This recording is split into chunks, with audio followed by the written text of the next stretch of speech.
Hi guys, welcome to Aruna teach Kannada YouTube channel. So ಇವತ್ತಿನ ವಿಡಿಯೋದಲ್ಲಿ ನಿಮಗೆ ಬ್ಲಾಕ್ 1ನಲ್ಲಿ ಬರುವಂತಹ ಘಟಕ 5ರ ಬಗ್ಗೆ ಗಣ ಮಾತ್ರೆ ಲಘು ಗುರು ಸಾಮಾನ್ಯ ಸ್ವರೂಪವನ್ನು ವಿಡಿಯೋದಲ್ಲಿ ತಿಳಿಸ್ತಿದ್ದೀನಿ. ಇದೇನಪ್ಪ ಯಾವಾಗಲೂ ನೋಟ್ಸಲ್ಲಿ ಎಕ್ಸ್ಪ್ಲೇನ್ ಮಾಡ್ತಾರೆ, ಇವಾಗ ಲೆಸನಲ್ಲಿ ಎಕ್ಸ್ಪ್ಲೇನ್ ಮಾಡ್ತಿದ್ದಾರೆ ಅಂದರೆ ನಿಮಗೆ ಲಘು ಗುರು ಹೇಗೆ ಹಾಕೋದು ಅನ್ನೋದನ್ನು ಕೂಡ ನಾನು ತಿಳಿಸ್ಕೋಬೇಕಲ್ವಾ.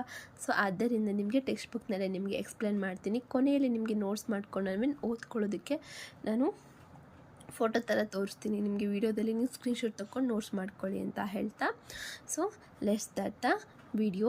ಹಾಗೆ ಇಂದಿನ 4 ವಿಡಿಯೋನ ನೀವು ನೋಡಿ ಬನ್ನಿ ಅಂತ ಹೇಳ್ತೆ. ಯಾಕಂದರೆ ಇದು ಅಷ್ಟು ಸುಲಭವಾಗಿ ನಿಮ್ಗೆ ಅದನ್ನು ಪರಿಚಯ ಮಾಡಿಕೊಂಡು ಇದ್ರೂ ಕೂಡ ನಿಮಗೆ ಅರ್ಥ ಆಗೋದು. ಸೊ ನೀವು ಡೈರೆಕ್ಟಾಗಿ ಇದನ್ನು ನಿಮಗೆ ಅರ್ಥ ಆಗಲ್ಲ. ಸೊ ಇಂದಿನ 4 ವಿಡಿಯೋಸ್ನ ನೋಡ್ಕೊಂಡು ಬನ್ನಿ ಅಂತ ಹೇಳ್ತಾ, ಸೊ ಫಸ್ಟು ಈ ಒಂದು ಗಣ ಮಾತ್ರೆ ಲಘು ಗುರು ಸಾಮಾನ್ಯ ಸ್ವರೂಪದಲ್ಲಿ ಏನೇನೆಲ್ಲ ಇರುತ್ತೆ ಅಂದರೆ ಪೀಠಿಕೆ, ಗಣ ಮಾತ್ರೆ ಮತ್ತು ಲಘು ಗುರು, ಶಿಥಿಲ ದಿತ್ವ ಮತ್ತು ಪ್ಲುತ. ವರ್ಣಗಣ ಮಾತ್ರಗಣ ಅಂಶಗಣ ಸ್ವರೂಪ, ವರ್ಣಗಣ ಮಾತ್ರಗಣ ಅಂಶಗಣ ಬ್ರಹ್ಮಗಣ, ವಿಷ್ಣುಗಣ, ರುದ್ರಗಣ, ವರ್ಣಗಣ ಮಾತ್ರಗಣ ಅಂಶಗಣಗಳ ವೈಶಿಷ್ಟ್ಯವನ್ನು ಕೇಳಿರುವಂಥದ್ದು. ಲಾಸ್ಟಲ್ಲಿ ಇಡೀ ಪಾಠವನ್ನು ಆಧರಿಸಿ ಪರೀಕ್ಷಾ ಪ್ರಶ್ನೆಗಳು ಅಂತ ಕೇಳ್ತಾರೆ. ಹಾಗೆ ಪ್ರಶ್ನೆ ಉತ್ತರ 2 ಅವರೇ ಕೊಡ್ತಾರೆ. ಹಾಗೆಯೇ ಮತ್ತು ಎಕ್ಸಾಮಲ್ಲಿ ನಿಮಗೆ ಸ್ವಪರೀಕ್ಷೆ ಪ್ರಶ್ನೆಗಳು ಮತ್ತು ಅಭ್ಯಾಸ ಪ್ರಶ್ನೆಗಳು ಅಂದರೆ ಈ ಒಂದು ಲೆಸನ್ನೆಲ್ಲ ಯಾವ ಥರ ಕ್ವಶನ್ ಕೇಳ್ತಾರೆ ಎಕ್ಸಾಮ್ಗೆ ಅನ್ನೋದನ್ನು ಕೂಡ ಕೊಟ್ಟಿರ್ತಾರೆ. So first let's start the video. First ಉದ್ದೇಶಗಳನ್ನು ತಿಳ್ಕೊಳ್ಳೋದಾದರೆ, ಈ ಘಟಕದಲ್ಲಿ ನಾವು ಛಂದಸ್ಸಿನ ಪ್ರಾಥಮಿಕ ಅಂಶಗಳ ಪರಿಚಯವನ್ನು ಮಾಡ್ಕೊತೇವೆ. ಗಣ ಮಾತ್ರೆ ಲಘು ಗುರು ಪ್ಲುತ ಇವುಗಳ ಸಾಮಾನ್ಯ ಸ್ವರೂಪದ ಬಗ್ಗೆ ತಿಳುವಳಿಕೆಯನ್ನು ನಾವು ತಗೊತೀವಿ. ಲಘು ಗುರು ವಿನ್ಯಾಸದ ಪ್ರಸ್ತಾರದ ಹಿನ್ನೆಲೆಯಲ್ಲಿ ಪದ್ಯವೊಂದರ ಛಂದೋರೂಪವನ್ನು ಗುರುತಿಸುವ ಸಾಮರ್ಥ್ಯವನ್ನು ನಾವು ತಿಳ್ಕೊತೀವಿ. ವರ್ಣಗಣ ಮಾತ್ರಗಣ ಹಾಗೂ ಅಂಶಗಣಗಳ ಸಾಮಾನ್ಯ ಸ್ವರೂಪದ ಬಗ್ಗೆ ಪರಿಚಯನ ನಾವು ಮಾಡ್ಕೊತೇವೆ. ಹಾಗೆ ವರ್ಣಗಣ ಮಾತ್ರಗಣ ಹಾಗೂ ಅಂಶಗಣಗಳ ಸಾಮ್ಯ ವೈಷಮ್ಯಗಳನ್ನು ಗುರುತಿಸುವ ಶಕ್ತಿಯನ್ನು ನಾವು ಪಡ್ಕೊತೇವೆ. ಹಾಗೆ ಅಂಶಗಳಿಂದ ಬಗೆಗಳು ಹಾಗೂ ಅವುಗಳ ಪ್ರಸ್ತಾರ ವೈವಿಧ್ಯ ಬಗ್ಗೆಯನ್ನು ನಾವು ಅರಿವನ್ನು ಪಡ್ಕೊತೇವೆ. ಮೊದಲು ಪೀಠಿಕೆಯನ್ನು ನೋಡೋಣ. ಪದ್ಯಗಳು ಪಾದಗಳಿಂದ ಕೂಡಿರುತ್ತವೆ.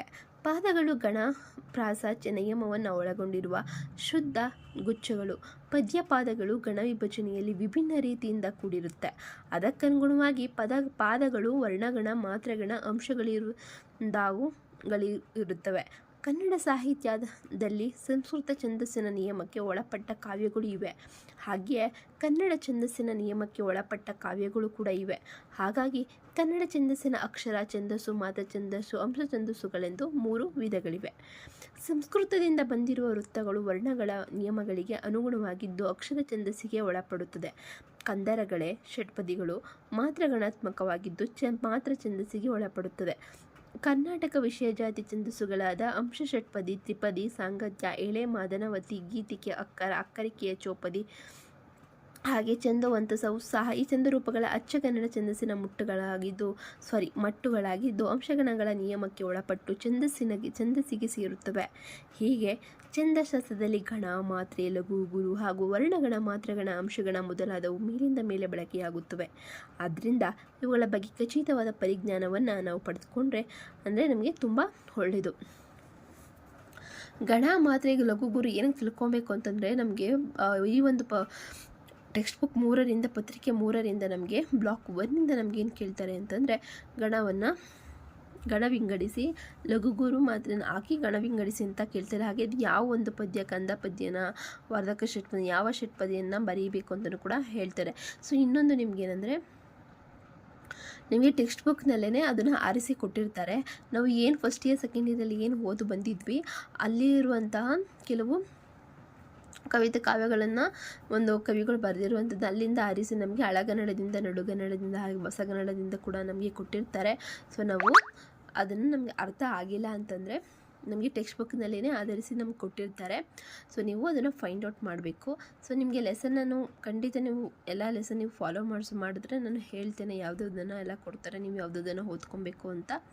ಹಾಗೆ ನಾನು 3 ಕ್ವಶನ್ ಪೇಪರ್ಗಳನ್ನ ಹೇಗೆ ಒಂದು ಎಕ್ಸ್ಪ್ಲೇನ್ ಮಾಡಿದ್ದೀನಿ. ಹಾಗೆ ಕ್ವಶನ್ ವಿತ್ ಆನ್ಸರ್ಸ್ ಕೂಡ ನಾನು ಬೇಗನೆ ವಿಡಿಯೋನ ಮಾಡಿ ಅಪ್ಲೋಡ್ ಮಾಡ್ತೇನೆ.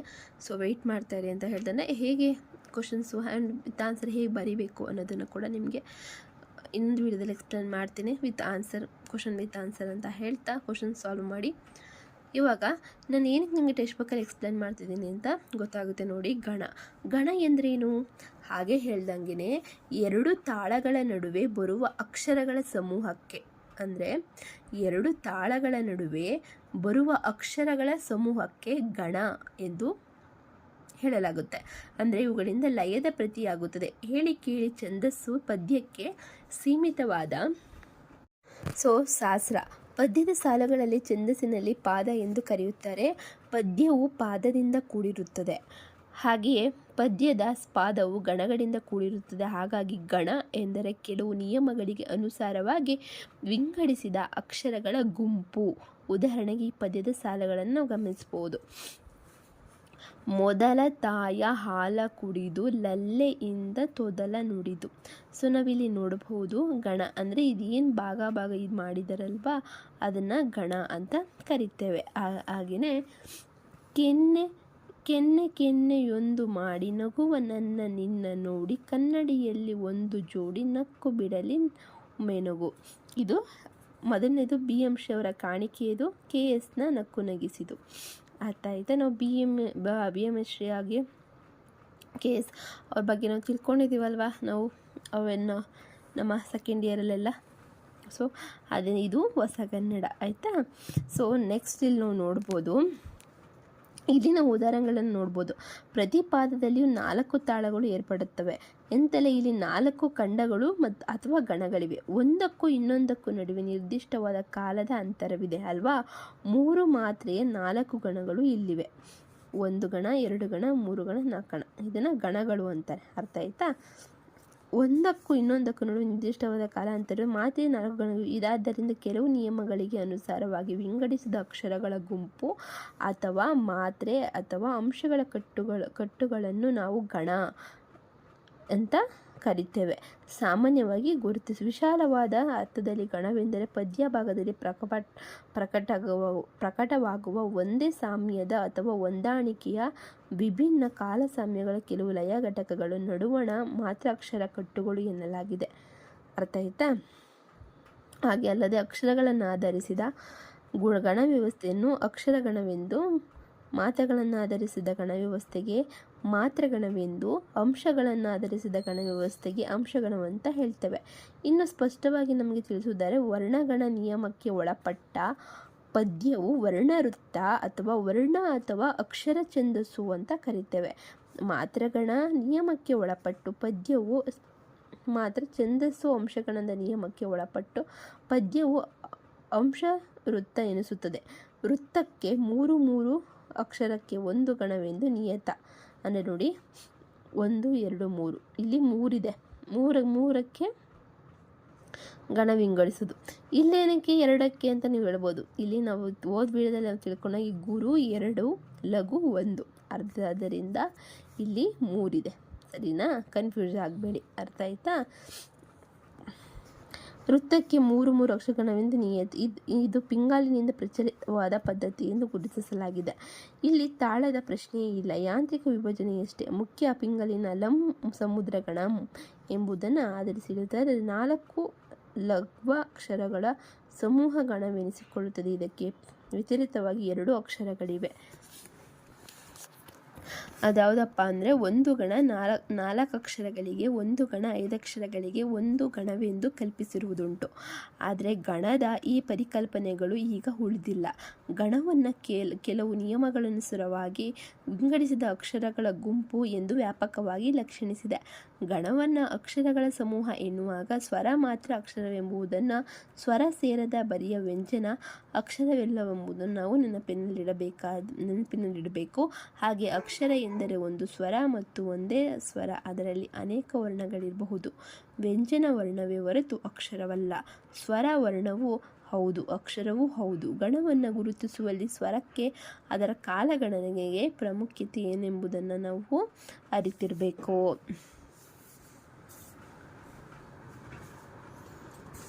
ಅರ್ಥ ಆಯ್ತಾ? ಸೊ ನೆಕ್ಸ್ಟ್ ಮಾತ್ರೆ ಎಂದ್ರೇನು ಅಂತ ತಿಳ್ಕೊಳ್ಳೋಣ ಇವಾಗ. ಛಂದಸ್ಸಿನ ಪರಿಭಾಷೆಯಲ್ಲಿ ಒಂದು ಅಕ್ಷರವನ್ನು ಉಚ್ಚಾರ ಮಾಡಲು ತೆಗೆದುಕೊಳ್ಳುವ ಕಾಲಕ್ಕೆ ಮಾತ್ರೆ. ಒಂದು ಅಕ್ಷರವನ್ನು ಉಚ್ಚಾರ ಮಾಡಲು ತೆಗೆದುಕೊಳ್ಳುವ ಕಾಲಕ್ಕೆ ಮಾತ್ರೆ ಎಂದು ಕರೆಯುತ್ತೇವೆ.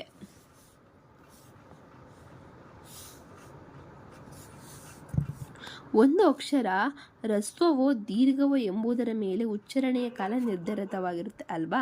ಹ್ರಸ್ವಾಕ್ಷರಗಳ ಉಚ್ಚಾರಣೆಗೆ ಸ್ವಲ್ಪ ಕಾಲ ತೆಗೆದುಕೊಂಡರೆ ದೀರ್ಘಾಕ್ಷರಗಳ ಉಚ್ಚಾರಣೆಗೆ ಹೆಚ್ಚು ಕಾಲ ತೆಗೆದುಕೊಳ್ಳುವುದು.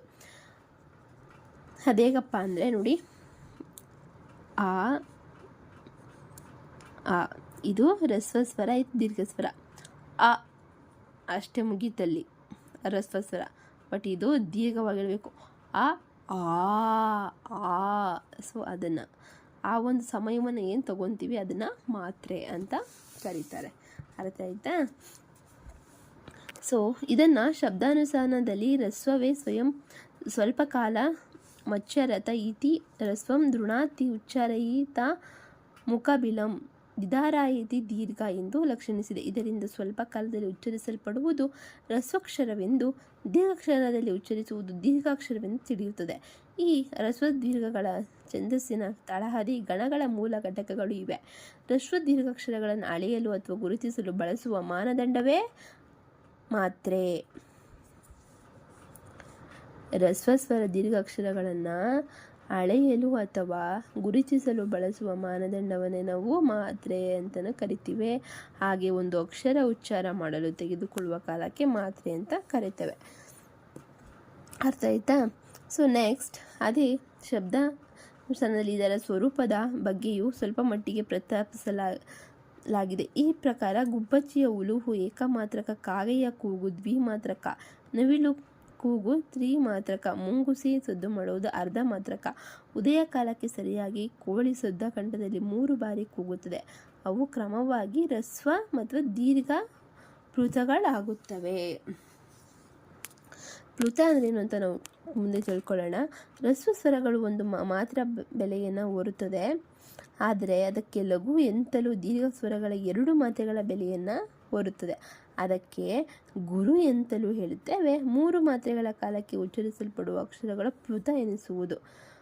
ಲಘುವನ್ನು ಯು ಚಿಹ್ನೆಯಿಂದ ಗುರುವನ್ನು, ಮೈನಸ್ ಚಿಹ್ನೆಯಿಂದ ಪ್ಲುತವನ್ನು ಎಸ್ ಇಂದ ಗುರುತಿಸುವುದು ರೂಢಿಯಲ್ಲಿದೆ. ಈಗ ಲಘು ಗುರು ಸಂದರ್ಭಗಳ ಪರಿಚಯನ ಮಾಡಿಕೊಳ್ಳುವುದಕ್ಕೆ ತೊಡಗೋಣ. ಲಘು ಎಂದರೇನು? ನಾವು ಈಗಾಗಲೇ ತಿಳಿಯುವುದರಿಂದ ಲಘು ಎಂದರೆ ಹ್ರಸ್ವಾಕ್ಷರವನ್ನು ಉಚ್ಚಾರ ಮಾಡುವುದಕ್ಕೆ ತೆಗೆದುಕೊಳ್ಳುವ ಕಾಲವನ್ನೇ ಹ್ರಸ್ವ ಸ್ವರ ಅಂತ ಕರಿತೇವೆ, ಅಂದರೆ ಲಘು ಅಂತ ಕರಿತೇವೆ. ಹಾಗಾಗಿ ಇವು ಹ್ರಸ್ವಸ್ವರಗಳು.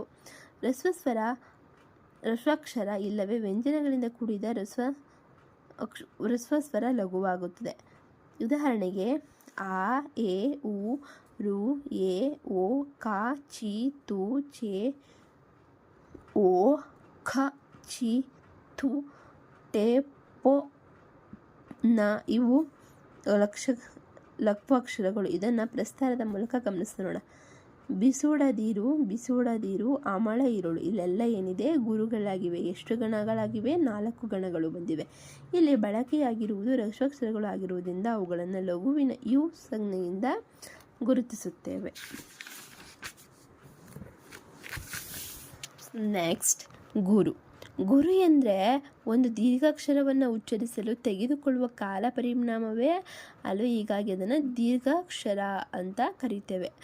ದೀರ್ಘ ಸ್ವರ ಅಥವಾ ದೀರ್ಘಾಕ್ಷರಗಳೆಲ್ಲ ಗುರುವಾಗುತ್ತದೆ. ಉದಾಹರಣೆಗೆ ಆ, ಇ, ಉ, ರು, ಎ, ಓ ಇವು ದೀರ್ಘಾಕ್ಷರಗಳು.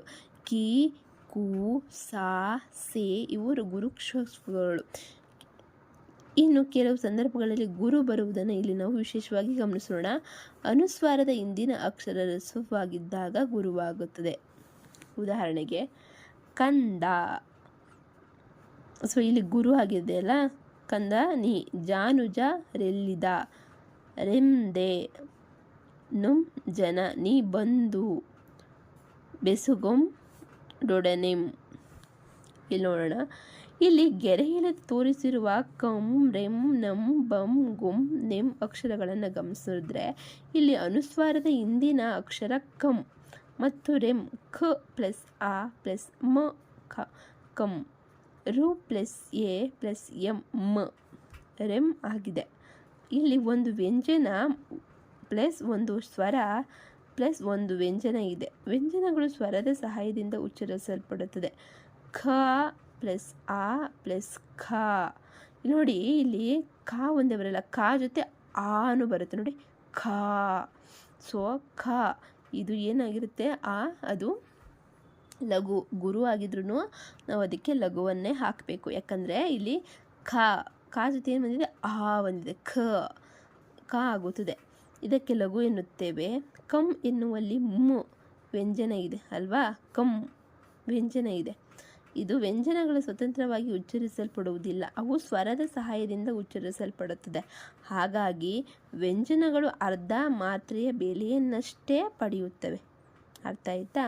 ವ್ಯಂಜನಗಳೇ ಮಾತ್ರಿಕೆ ಎಂಬುದಾಗಿ 2ನೇ ನಾಗವರ್ಮನೇ ತಿಳಿಸಿದ್ದಾನೆ. ಹಾಗಾಗಿ ಅರ್ಧ ಮಾತ್ರೆ ಬೆಲೆಯನ್ನು ಪಡೆಯುತ್ತವೆ. ಈ ಅರ್ಧ ಮಾತ್ರೆಯನ್ನು ಇಂದಿನ ಅಕ್ಷರಕ್ಕೆ ಕೊಡುವುದರಿಂದ ಅನುಸ್ವಾರ ಹೊಂದಿದ ಅಕ್ಷರ 2 ಮಾತ್ರೆಯ ಬೆಲೆಯನ್ನು ಪಡೆಯುತ್ತದೆ. ಅರ್ಥ ಆಯ್ತಾ? ರೆಮ್ ಇಲ್ಲಿ ಬಂದಿದೆ ಅಲ್ವಾ, ಸೊ ಅದಕ್ಕಾಗಿ ಇದು 2 ಬೆಲೆ ಹೊಂದಿರೋದ್ರಿಂದ ಇಲ್ಲಿ ಗುರು ಆಗುತ್ತೆ. ಅರ್ಥ ಆಯ್ತಾ? ನೀವು ಕೇಳ್ಬೋದು, ಗುರು ಆದರೆ ಲಘು ಆದರೆ ಕಮ್ ಅದು ಹೆಂಗೆ ಗುರು ಆಗುತ್ತೆ, ಏನಕ್ಕೆ ಅದು 2 ಅಂದರೆ ಇಲ್ಲಿ ನಾವು ಒಂದೇ ಇದಕ್ಕೆ ಲಘುಗೆ ಒಂದು ಐಡೆಂಟಿಫೈ ಮಾಡ್ಬೋದು. ಆದರೆ ಕಮ್ಗೆ ಅದರಲ್ಲಿ ವ್ಯಂಜನ ಬಂದಿರೋದ್ರಿಂದ 2 ಬಂದಿದೆ ಅಲ್ಲ, ಇದಕ್ಕೆ ಫುಲ್ ಬೆಲೆ ಆದರೆ ಇದಕ್ಕೆ ಅರ್ಧ ಬೆಲೆ. ಸೊ ಈ 2 ಸೇರಿದ್ರೆ ನಮಗೆ 2 ಬೆಲೆ ಆಗುತ್ತೆ. ಅರ್ಥ ಆಯ್ತಾ? ಸೊ ಮುಂದಿನ ವಿಡಿಯೋಗಳಲ್ಲಿ ನಿಮ್ಗೆ ಇನ್ನೂ ಅರ್ಥ ಆಗುತ್ತೆ. ಸೊ ತಿಳ್ಕೊಂಡ್ವಿ ಅಲ್ವಾ? ಸೊ ಇಲ್ಲಿ ಸಂಧ್ಯಕ್ಷರಗಳಾದ ಐ ಮತ್ತು ಔಗಳು ಬಂದಾಗ ಗುರುವಾಗುತ್ತದೆ. ಉದಾಹರಣೆಗೆ ಭುವನೈ ಕ ಮಲ್ಲ ಲೋಕೈಕ ವೀರ ಕೌರವೇಂದ್ರ ಅಲ್ವಾ. ಸೊ ಇಲ್ಲಿ ನ ಪ್ಲಸ್ ಐ ಬಂತು ನೋಡಿ, ನೈ. ಖು ಪ್ಲಸ್ ಏನು ಬಂತು, ಖೌ ಬಂತು. ಗುಣಿತಾಕ್ಷರಗಳು ಈ ವ್ಯಂಜನಗಳಿಗೆ ಸಂಧ್ಯಕ್ಷರಗಳು ಹತ್ತಿರವಿರುವುದರಿಂದ ಇಲ್ಲಿ ಗುರುವಾಗುತ್ತದೆ. ಇಲ್ಲಿ ಏನು ಅಕ್ಷರಗಳು ಬರುತ್ತಲ್ಲ, ಖ ನ ಅಂತ ಬಂದಾಗ ಅದು ಯಾವಾಗಲೂ ಗುರುವಾಗಿರುತ್ತೆ. ಜ್ಞಾಪನ ಇಟ್ಕೊಳ್ಳಿ. ಯಾಕಂದರೆ ಇಲ್ಲಿ ಬಂದಿದೆ, ಐ ಬಂದಿರೋದ್ರಿಂದ ನಾವು ಏನನ್ನು ಹಾಕಬೇಕಾಗುತ್ತೆ, ಗುರು. ಆಯಿತಾ? ಅನುಸ್ವಾರದ ಹಿಂದಿನ ಅಕ್ಷರ ಗುರುವಾಗುತ್ತದೆ. ಉದಾಹರಣೆಗೆ ಇಂದ್ರ, ನಂದನ. ಆಯ್ತಾ? ಅನುಸ್ವಾರದ ಹಿಂದಿನ ಅಕ್ಷರ ಏನಾಗುತ್ತೆ, ಗುರುವಾಗುತ್ತೆ. ಅರ್ಥ ಆಯ್ತಾ?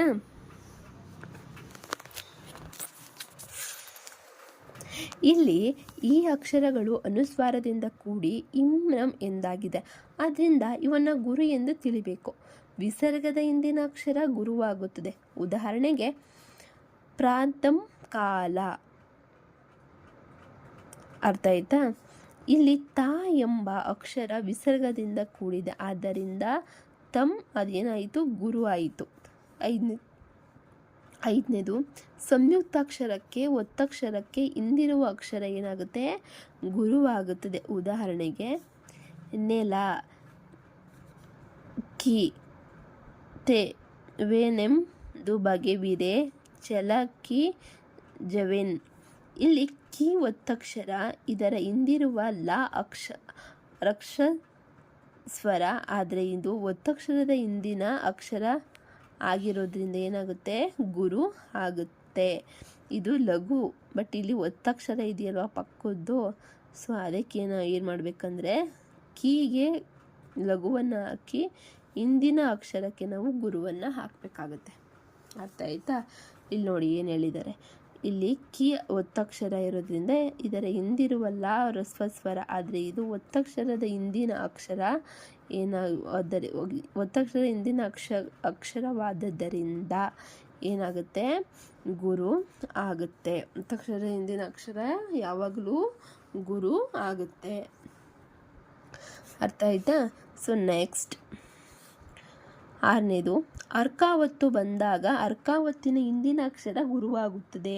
ಅಂತೆಯೇ ವ್ಯಂಜನ ಹಿಂದಿನ ಅಕ್ಷರ ಗುರುವಾಗುತ್ತದೆ. ಉದಾಹರಣೆಗೆ ಆನ, ಜೆವೆಂ, ರೂತೆ, ಎ, ಚೆವಳ್, ದಾನವರಿ ಪುವ ಸೇಸ್ ವನರ್ಕನ ಜಿಸ್ ವಂ.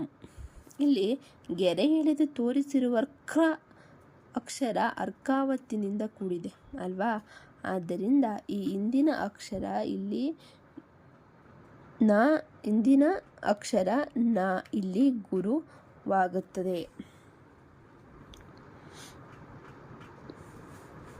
ಹಿಂದಿನ ಅಕ್ಷರ ಗುರು.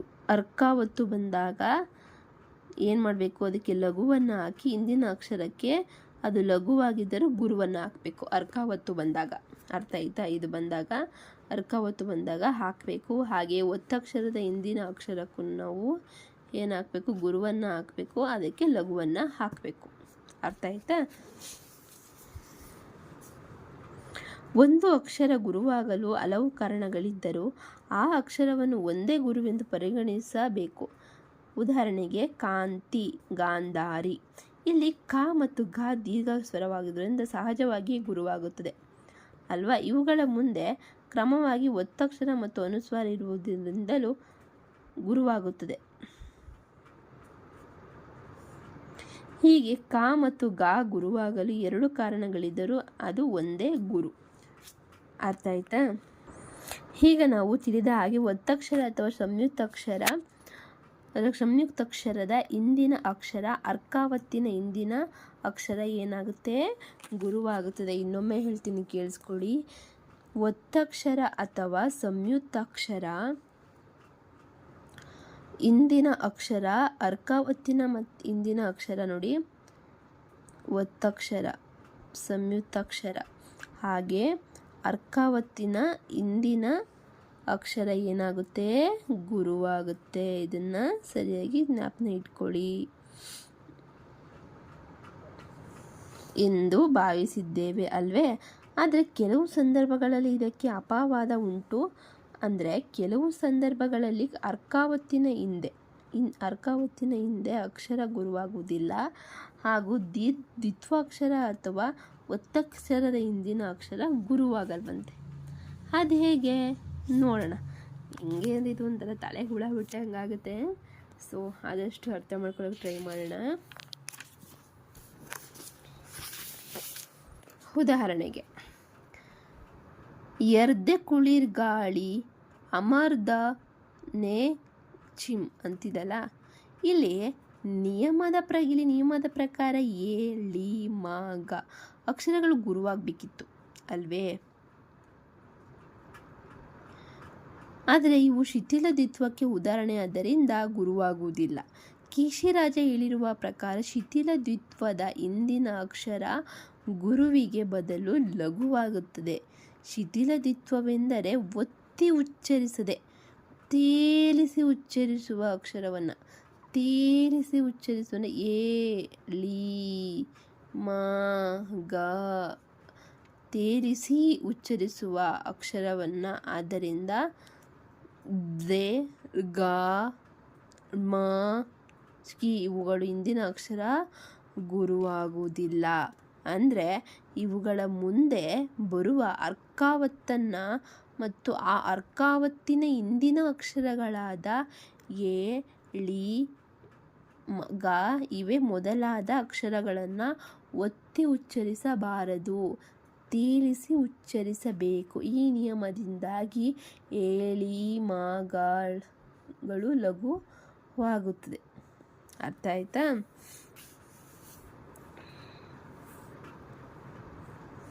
ಶಿಥಿಲ ದ್ವಿತ್ವ ಅಂದೇನು ಅಂತ ತಿಳ್ಕೊಳ್ಳೋಣ. ಶಿಥಿಲ ದ್ವಿತ್ವ ಬಗ್ಗೆ ಕೀಶಿರಾಜನ ಪ್ರಕಾರ ಸೂತ್ರ 55ರಲ್ಲಿ ಹೇಳಿರುವಂತೆ ಅವ ಆದಿಯಲ್ಲಿ ಲಘುವಾಗಿದ್ದು ಜ ಛ ಕುಳ ರೇಗಾಂತ ಲಿಂಗಗಳು ಮುಂದೆ ಗಳ್ ಎಂಬ ಪ್ರತ್ಯಯವಾಗಲಿ ಗೆ ಎಂಬ ಚತುರ್ಥಿಯ ಪ್ರತ್ಯಯ ಆಗಲಿ ಬಂದಲ್ಲಿ ಶಿಥಿಲ ದ್ವಿತ್ವವಾಗುತ್ತದೆ.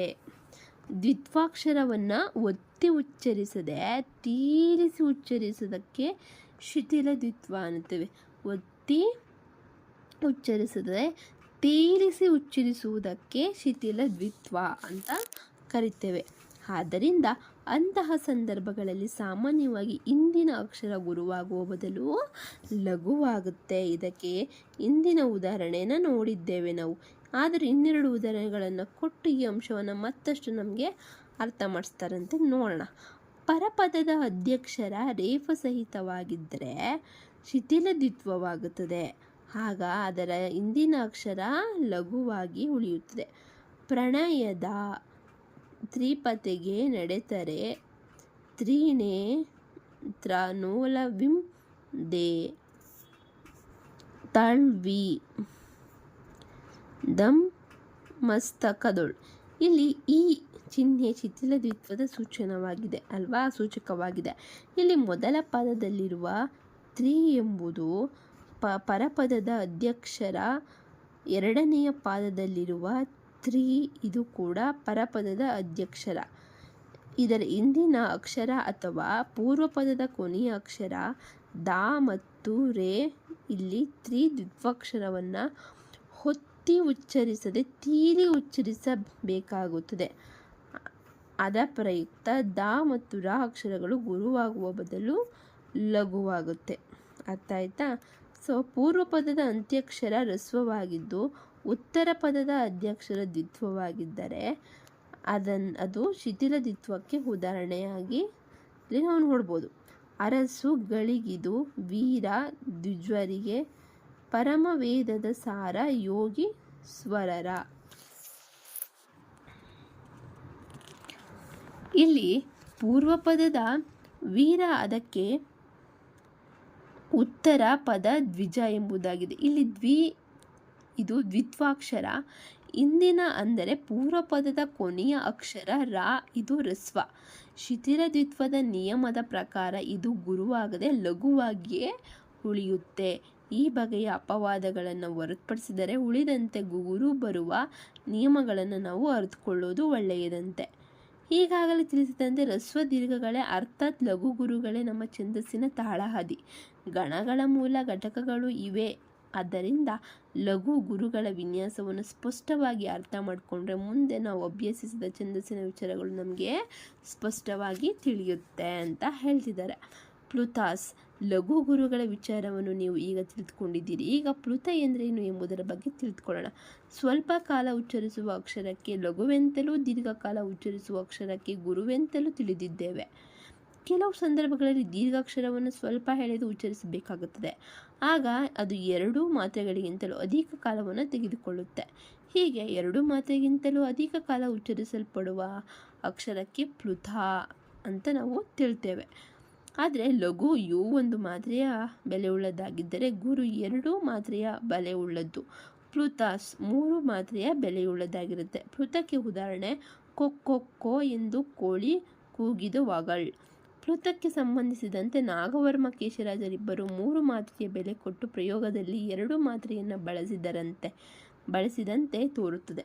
ಆಧುನಿಕ ಕಾವ್ಯದಲ್ಲಿ ಪ್ಲುತದ ಪ್ರಯೋಗ ಹೆಚ್ಚಾಗಿ ಕಂಡುಬರುತ್ತದೆ. ಪ್ಲುತಕ್ಕೆ ಇನ್ನೊಂದು ಒಳ್ಳೆಯ ಉದಾಹರಣೆಯನ್ನು ನಾವಿಲ್ಲಿ ಗಮನಿಸೋಣ. ಹಿಂದೆ ಸೆರಗಿ ಸಿಲುಕುತ್ತಾ ಕಂಸ ಭಯಕ್ಕೆ ನಡುಗುತ್ತಾ ಅಂದರೆ ಆಡಿದ ಕೂಸು ಬಾಳುವೆದಂತು ಎನ್ನುತ್ತಾ ತಲ್ಲಣಿಸು 3 ಮಾತ್ರೆಯ ಲಯವುಳ್ಳ ಈ ಪದ್ಯ ಭಾಗದಲ್ಲಿ ಸ್ ಎಂಬುದು 3 ಮಾತ್ರೆಯ ಮೌಲ್ಯವನ್ನು ಪಡೆದು ಒಂದು ಗಣವಾಗಿ ಪರಿಗಣಿಸಿದೆ. ಇಲ್ಲಿ ತ್ಸ್ ಎಂಬುದನ್ನು 3 ಮಾತ್ರೆಯ ಕಾಲಕ್ಕೆ ಎಳೆದು ಪಲಕಿಸುವುದಕ್ಕೆ ತಲ್ಲಣದ ನಡುಕವು ಸೂಚಿಸವಾಗುತ್ತೆ. ಪ್ಲುತವನ್ನು ತ್ಸ್ ಎಂಬಂತೆ ಗುರುತಿಸಲಾಗಿದೆ. ಅಕ್ಷರಗಳ ಹಿಂದೆ ಅಕ್ಷರ ಎಸ್ ಆಗಿದ್ದರೆ ಅದನ್ನು ಪ್ಲುತ ಅಂತ ತಿಳ್ಕೋಬೇಕು. ವರ್ಣಗಣ, ಮಾತ್ರೆಗಣ ಮತ್ತು ಅಂಶಗಣಗಳ ಸ್ವರೂಪ ಏನಂದರೆ, ನಾವು ಇವಾಗಲಾಗಲೇ ತಿಳ್ಕೊಳ್ಳುವಂತೆ ಗಣ ಎಂದರೆ ಅಕ್ಷರದ ಸಮೂಹ ಎಂತಲೂ ಕೆಲವು ನಿಯಮಗಳಿಗೆ ಅನುಸಾರವಾಗಿ ವಿಂಗಡಿಸಿದ ಅಕ್ಷರ ಗುಂಪು ಅಲ್ವಾ ಎಂಬ ತೀರ್ಮಾನಕ್ಕೆ ನಾವು ಬಂದಿದ್ದೇವೆ. ಛಂದಸ್ಸಿನ ವ್ಯವಸ್ಥೆಯಲ್ಲಿ ಗಣ ನಿಯಮ ಅತ್ಯಂತ ಪ್ರಧಾನವಾದದ್ದು. ಈ ಗಣ ವ್ಯವಸ್ಥೆಯ ಪ್ರಧಾನವಾಗಿ 3 ರೀತಿಯಿಂದ ಕೂಡಿರುತ್ತದೆ. ಅದ್ಯಾವುದಪ್ಪ ಅಂದರೆ ವರ್ಣಗಣ, ಮಾತ್ರಗಣ ಹಾಗೆ ಅಂಶಗಣ ಎಂಬುದಾಗಿ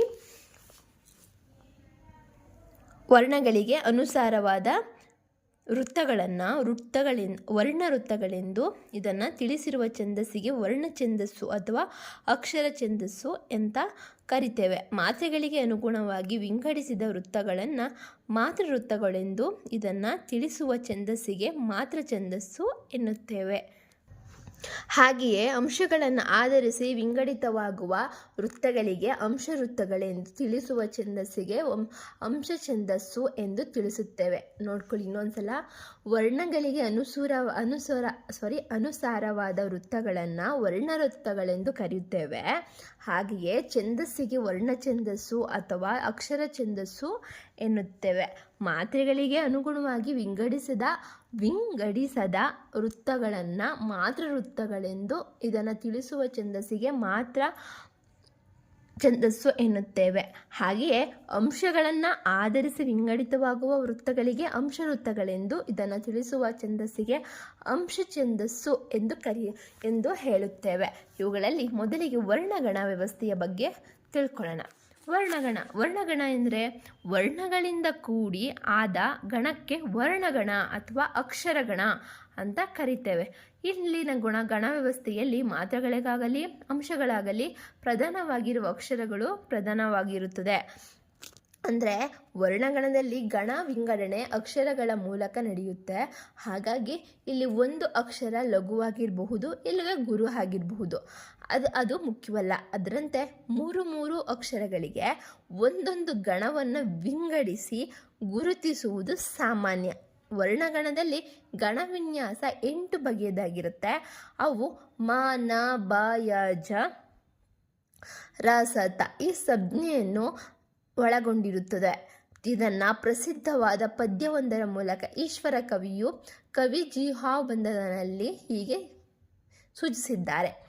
ಗುರು ಲಘು ಮೂರಿರೆ ಮನಗಣ, ಗುರು ಲಘು ಮೂರಿದ್ರೆ ಮನಗಣ, ಗುರು ಲಘು ಮೊದಲಲ್ಲಿ ಬರಲು ಭಯ ಗಣ ಮಕ್ಕುಂ, ಹಾಗೆ ಗುರು ಲಘು ನಡುವಿರೆ ಜರಗಣ, ಮತ್ತು ಗುರು ಲಘು ಕಡೆಯಲ್ಲಿ ಬರಲು ಅದು ಏನಾಗುತ್ತೆ ಸತಗಣ ಮಕ್ಕುಂ ಆಗುತ್ತೆ.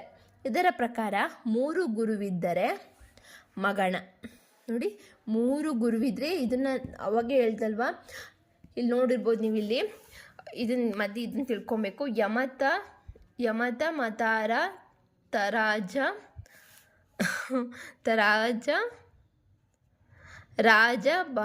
ರಾಜ ಭಜಬನ ಬಾನ ಸನ ಸಲಗಂ. ಸೊ ಇದನ್ನು ತಿಳ್ಕೊಂಡು ಇದನ್ನು ತಿಳ್ಕೊಂಡ್ರೆ ನಾವು ಮುಂದಿನ ಏನು ಬಾಮನ ಷಟ್ಪದಿ, ವಾದಕ ಷಟ್ಪದಿ, ಏನು ಆ ಷಟ್ಪದಿಗಳಿದೆ ಅದನ್ನು ನಾವು ಐಡೆಂಟಿಫೈಡ್ ಮಾಡೋಕ್ಕೆ ನಾವು ಇಷ್ಟನ್ನು ನಾವು ಚೆನ್ನಾಗಿ ತಿಳ್ಕೊಂಡ್ರೆ ನಾವು ಈಸಿಯಾಗಿ ಐಡೆಂಟಿಫೈನ ಮಾಡ್ಬೋದು. 3 ಗುರುವಿದ್ದರೆ ಮಗಣ. ಸರಿಯಾಗಿ ಅರ್ಥ ಮಾಡ್ಕೊಳ್ಳಿ. 3 ಗುರುವಿದ್ದರೆ ಅಂದರೆ 3 ಮೈನಸ್ ಈ ಥರ ಇದ್ದರೆ ಮಗಣ. ಹಾಗೆಯೇ 3 ಲಘುವಿದ್ದರೆ ನಗಣ. ಗುರು ಮಗಣ, ಲಘು ನಗಣ. ಅರ್ಥ ಆಯ್ತಾ? ಹಾಗೆಯೇ ಮೊದಲಲ್ಲಿ ಗುರು ಬಂದರೆ ಅದು ಬಗಣ ಆಗುತ್ತೆ. ಹಾಗೆಯೇ ಮೊದಲಲ್ಲಿ ಲಘು ಬಂದರೆ ಯಗಣ ಆಗುತ್ತೆ. ಮೊದಲು ಗುರು ಬಂದರೆ ಬಗಣ, ಮೊದಲು ಲಘು ಬಂದರೆ ಯಗಣ. ಹಾಗೆ 3 ಲಘುವಿದ್ದರೆ ನಗಣ, ಹಾಗೆ 3 ಗುರುವಿದ್ದರೆ ಮಗಣ. ಅರ್ಥ ಆಯ್ತಾ? ನಡುವೆ ಗುರು ಬಂದರೆ ಅಂದರೆ ಲಘು 2 ಲಘುಗಳ ಮಧ್ಯೆ ಗುರು ಬಂದರೆ ಅದು ಜಗಣ. ಹಾಗೆಯೇ 2 ಗುರುಗಳ ಮಧ್ಯೆ ಲಘು ಬಂದರೆ ರಗಣ. ಹಾಗೆಯೇ 2 ಲಘುಗಳ ಮೂರನೆಯದಾಗಿ ಗುರು ಬಂದರೆ ಅದು ಸಗಣ. ಹಾಗೆಯೇ 2 ಗುರು ನಮ್ಮ ಪಕ್ಕ ಅಂದರೆ ಮೂರನೆಯದಾಗಿ ಬರುವ ಲಘು ತಗಣ. ಅರ್ಥ ಆಯ್ತಾ? ಮಗಣ, ನಗಣ, ಬಗಣ, ಯಗಣ, ಜಗಣ, ರಗಣ, ಸಗಣ, ತಗಣ. ಅರ್ಥ ಆಯ್ತಾ? ಇಲ್ಲಿ ನೋಡಿ, ಈ ಸೂತ್ರ ಪದ್ಯವನ್ನು ಜ್ಞಾಪಕದಲ್ಲಿಟ್ಕೊಂಡ್ರೆ ವರ್ಣಗಣ ವಿನ್ಯಾಸದ ಬಗೆಗಳು ನಮಗೆ ಗೊತ್ತಾಗುತ್ತೆ. ಇದಕ್ಕಿಂತಲೂ ಸರಳವಾದ ಸೂತ್ರವೊಂದನ್ನು ನಾವಾಗಲೇ ಹೇಳಿದ್ನಲ್ಲ, ಸೂತ್ರವೊಂದರಲ್ಲಿ ಈ 8 ಬಗೆಯ ಗಣಗಳನ್ನು ಬಹಳವಾಗಿ ಸುಲಭವಾಗಿ ಗುರುತಿಸಿ ನೆನಪಿಟ್ಟುಕೊಳ್ಳಬಹುದಾಗಿದೆ. ಅದೇ ಯಮತ ರಾಜ ಬಾನ ಸಲಗಂ ಎಂಬುದೇ ಈ ಪ್ರಸಿದ್ಧವಾದ ಅತ್ಯಂತ ಸೂತ್ರ. ಅರ್ಥ ಆಯ್ತಾ? ನೋಡಿ ಹೆಂಗೆ ಯಗಣ ಮಗಣ, ಹಾಗೆಯೇ ತಗಣ, ತಗಣ ರಗಣ ಜಗಣ, ಹಾಗೆಯೇ ಬಗಣ, ನಗಣ, ಸಗಣ, ಲಗಣ ಇಲ್ಲ, ಲಗಣ ಇಲ್ಲ. ಸದ್ಯಕ್ಕೆ ಇಷ್ಟು ಅರ್ಥ ಆಯ್ತಲ್ಲ. ಸೊ ಇಷ್ಟನ್ನು ನೀವು ಚೆನ್ನಾಗಿ ಜ್ಞಾಪನ ಇಟ್ಕೊಂಡ್ರೆ ನೀವು ಮುಂದೆ ಐಡೆಂಟಿಫೈ ಮಾಡೋಕ್ಕೆ ಈಸಿ ಆಗೋದು. ಹಾಗೆ ಉದಾಹರಣೆಯಾಗಿಟ್ಟುಕೊಂಡು ಮೊದಲ 3 ಅಕ್ಷರಗಳಿಗೆ 3 ಅಕ್ಷರಗಳಿಗೆ ಪ್ರಸ್ತಾರ ಹಾಕಿದರೆ ಸಾಕು. ಮೇಲೆ ಸೂಚಿಸಿದ 8 ಬಗೆಯ ಗಣಗಳು ಬರುತ್ತವೆ. ಇದರಲ್ಲಿ ಮೊದಲನೆಯ ಅಕ್ಷರವು ಗಣದ ಹೆಸರನ್ನು ಸೂಚಿಸುತ್ತೆ. ಎಲ್ಲ ವರ್ಣವೃತ್ತಗಳ ಗಣ ವಿನ್ಯಾಸವನ್ನು ಈ ಸೂತ್ರದ ಸಹಾಯದಿಂದಲೇ ನಾವು ಗುರುತಿಸಲು ಸಾಧ್ಯವಿದೆ. ಅದು ಹೇಗೆ ಅಂತ ಉದಾಹರಣೆಯಾಗಿ ತಿಳ್ಕೊಳ್ಳೋದಾದರೆ, ಯಮತ ನೋಡಿ, ಲಘು ಅದಾದಮೇಲೆ 2 ಗುರು ಬಂದರೆ ಅದನ್ನು ಯಗಣ ಅಂತ ಕರಿತೀವಿ. ಯಮತ ಇಲ್ಲಿ ಮೊದಲನೇ ಅಕ್ಷರ ಯ, ಆದ್ದರಿಂದ ಅದು ಏನಾಗಿರುತ್ತೆ, ಯಗಣ. ಹಾಗೆಯೇ ಮತರ ಇಲ್ಲಿ ಮೊದಲನೇ ಅಕ್ಷರ ಮ, ಆದ್ದರಿಂದ ಏನಾಗುತ್ತದು ಮಗಣ. ಇಲ್ಲಿ ತಾ ಆಗಿರೋದ್ರಿಂದ ಮೊದಲನೇ ಅಕ್ಷರ ಏನಾಗಿರುತ್ತೆ, ತಗಣ. ಮತ್ತು ರಾ ಆಗಿರೋದ್ರಿಂದ ಏನಾಗುತ್ತೆ ನಮಗೆ ರಗಣ. ಜ ಇಂದ ಜಗಣ, ಬಾ ಇಂದ ಬಗಣ, ನಾ ಇಂದ ನಗಣ, ಸಾ ಇಂದ ಸಗಣ. ಅರ್ಥ ಆಯ್ತಾ? ಸೊ ಇಲ್ಲಿ ನೋಡಿ, ಲಘು 2 ಗುರು ಬಂದಲ್ಲಿ ಯಗಣ, 3 ಗುರು ಇದ್ದರೆ ಮಗಣ, ಹಾಗೆಯೇ 2 ಗುರು 1 ಲಘು ಬಂದರೆ ತಗಣ, ಹಾಗೆಯೇ 1 ಗುರು ಮತ್ತು ಲಘು ಮತ್ತು ಗುರು ಬಂದರೆ ರಗಣ, ಹಾಗೆಯೇ ಗುರುಗಳ ಮಧ್ಯೆ ಲಘು ಬಂದರೆ ಅದು ಜಗಣ, ಹಾಗೆಯೇ ಗುರು ಮುಂದಿನ ಅಕ್ಷರ 2 ಅಕ್ಷರ ಲಘುವಾಗಿದ್ದರೆ ಬಗಣ, 3 ಲಘುವಾಗಿದ್ದರೆ ನಗಣ, ಹಾಗೆಯೇ 2 ಲಘು 1 ಗುರುವಾಗಿದ್ದರೆ ಸಗಣ. ಆಯಿತಾ? ಇದು ಜ್ಞಾಪನ ಇಟ್ಕೊಂಡ್ರೆ ಯಗಣ, ಮಗಣ, ತಗಣ, ರಗಣ, ಜಗಣ, ಹಾಗೆ ಬಗಣ, ನಗಣ, ಸಗಣ. ಅರ್ಥ ಆಯ್ತಾ? ಸೊ ಅದನ್ನು ಸಿಂಪಲಾಗಿ ಹೆಂಗೆ ಜ್ಞಾಪನ ಇಟ್ಕೋಬೇಕು ಅಂದರೆ, ಯಮತರಾಜ ಬಾನಸಲಗಂ, ಯಮತರಾಜ ಬಾನಸಲಗಂ, ಯಗಣ ಮಗಣ ತಗಣ ರಗಣ ಜಗಣ ಬಗಣ ನಗಣ ಸಗಣ. ಅಷ್ಟೇ. ಅರ್ಥ ಆಯ್ತಾ? ಸೊ ನೆಕ್ಸ್ಟ್, ಒಂದು ಗಣದಲ್ಲಿ ಅಕ್ಷರಗಳು 3 ಇದ್ದರೂ ಮಾತ್ರೆಗಳು 3ರಿಂದ 6 ತನಕ ಬರುತ್ತವೆ. ಅರ್ಧಾಕ್ಷರ ಬಂದರೆ ಅದರ ಹಿಂದಿನ ಅಕ್ಷರದೊಡನೆ ಸೇರಿಸಿ ನಾವೇನು ಮಾಡಬೇಕು, ಗಣ ವಿಭಜನೆ ಮಾಡಬೇಕು. ಇನ್ನೊಮ್ಮೆ ಹೇಳ್ತೀನಿ ನೋಡಿ, ಒಂದು ಗಣದಲ್ಲಿ ಅಕ್ಷರಗಳು 3 ಇದ್ದರೂ ಮಾತ್ರೆಗಳು 3ರಿಂದ 6 ತನಕ ಬರುತ್ತೆ. ಅರ್ಥ ಆಯ್ತಾ? ಅರ್ಧಾಕ್ಷರ ಅಂದರೆ ಅದರ ಹಿಂದಿನ ಅಕ್ಷರದೊಡನೆ ಸೇರಿಸಿ ಗಣ ವಿಭಾಗ ಮಾಡಬೇಕು. ಉದಾಹರಣೆಗೆ, ಪಂಪ ಭಾರತದಲ್ಲಿ ಬರುವ ಪ್ರಸಿದ್ಧ ಪದ್ಯಕ್ಕೆ ಪ್ರಸ್ತಾರ ಹಾಕಿ ನಾವು ನೋಡ್ಬೋದು. ಇದು 9, ಹಾಗೆಯೇ 69. ಬಾರ ನ ಬ ರ ನ ರ ಲಾಗು ಏನಿದೆ ಇಲ್ಲಿ, ನೆತ್ತಮ ನೇ. ಸೊ ಗುರು ಬಂತು, ನೆತ್ತಮಗೆ ಲಘು ಬಂತು. ಅರ್ಥ ಆಯ್ತಾ? ಇಲ್ಲಿ ದೀರ್ಘಾಕ್ಷರ ಆಗಿರೋದ್ರಿಂದ ಇಲ್ಲಿ ನಾವೇನು ಹಾಕಬೇಕು, ಗುರುವನ್ನು ಹಾಕಬೇಕಾಗತ್ತೆ. ಡಿಗೆ ನಾವು ಇಲ್ಲಿ ಲಘುವನ್ನು ಹಾಕಿ ಬಾಗು ಕೂಡ ಗುರುವನ್ನು ಹಾಕಬೇಕಾಗತ್ತೆ. ಗುರು ನು ಇದಕ್ಕೆಲ್ಲ ಲಘುನೇ. ಸೋ ಬರೋದ್ರಿಂದ ನಾವು ಇಲ್ಲಿ 2ಕ್ಕೂ ಸೇರಿಸಿ ಏನಾಗಬೇಕಾಗುತ್ತೆ, ಗುರುವನ್ನು ಹಾಕಬೇಕಾಗುತ್ತೆ. ಗುರು ಅಂದರೆ 2 ಅಕ್ಷರದ್ದು, ಲಘು ಅಂದರೆ 1. ಅರ್ಥ ಆಯ್ತಾ? ಸೊ ಇಲ್ಲಿ ನೋಡಿ, ತೊಡೆ. ಸೊ ಇಲ್ಲೂ ಕೂಡ ನಾವು ಲಘುವನ್ನು ಹಾಕಬೇಕು. ಹಾಗೆಯೇ ಇಲ್ಲಿ ಸೋಗೆ ಗುರು, ಹಾಗೆ 2ಕ್ಕೆ ಲಘು. ಲಘು ಇದು ಗುರು, ಊಗೆ ಲಘು, ದೆಮ್ಗೆ ಗುರು, ಇದಕ್ಕೆ ಲಘು, ಇದಕ್ಕೆ ಆಗಿರೋದ್ರಿಂದ ಗುರು. ಸೊ ಅರ್ಥ ಆಯ್ತಾ?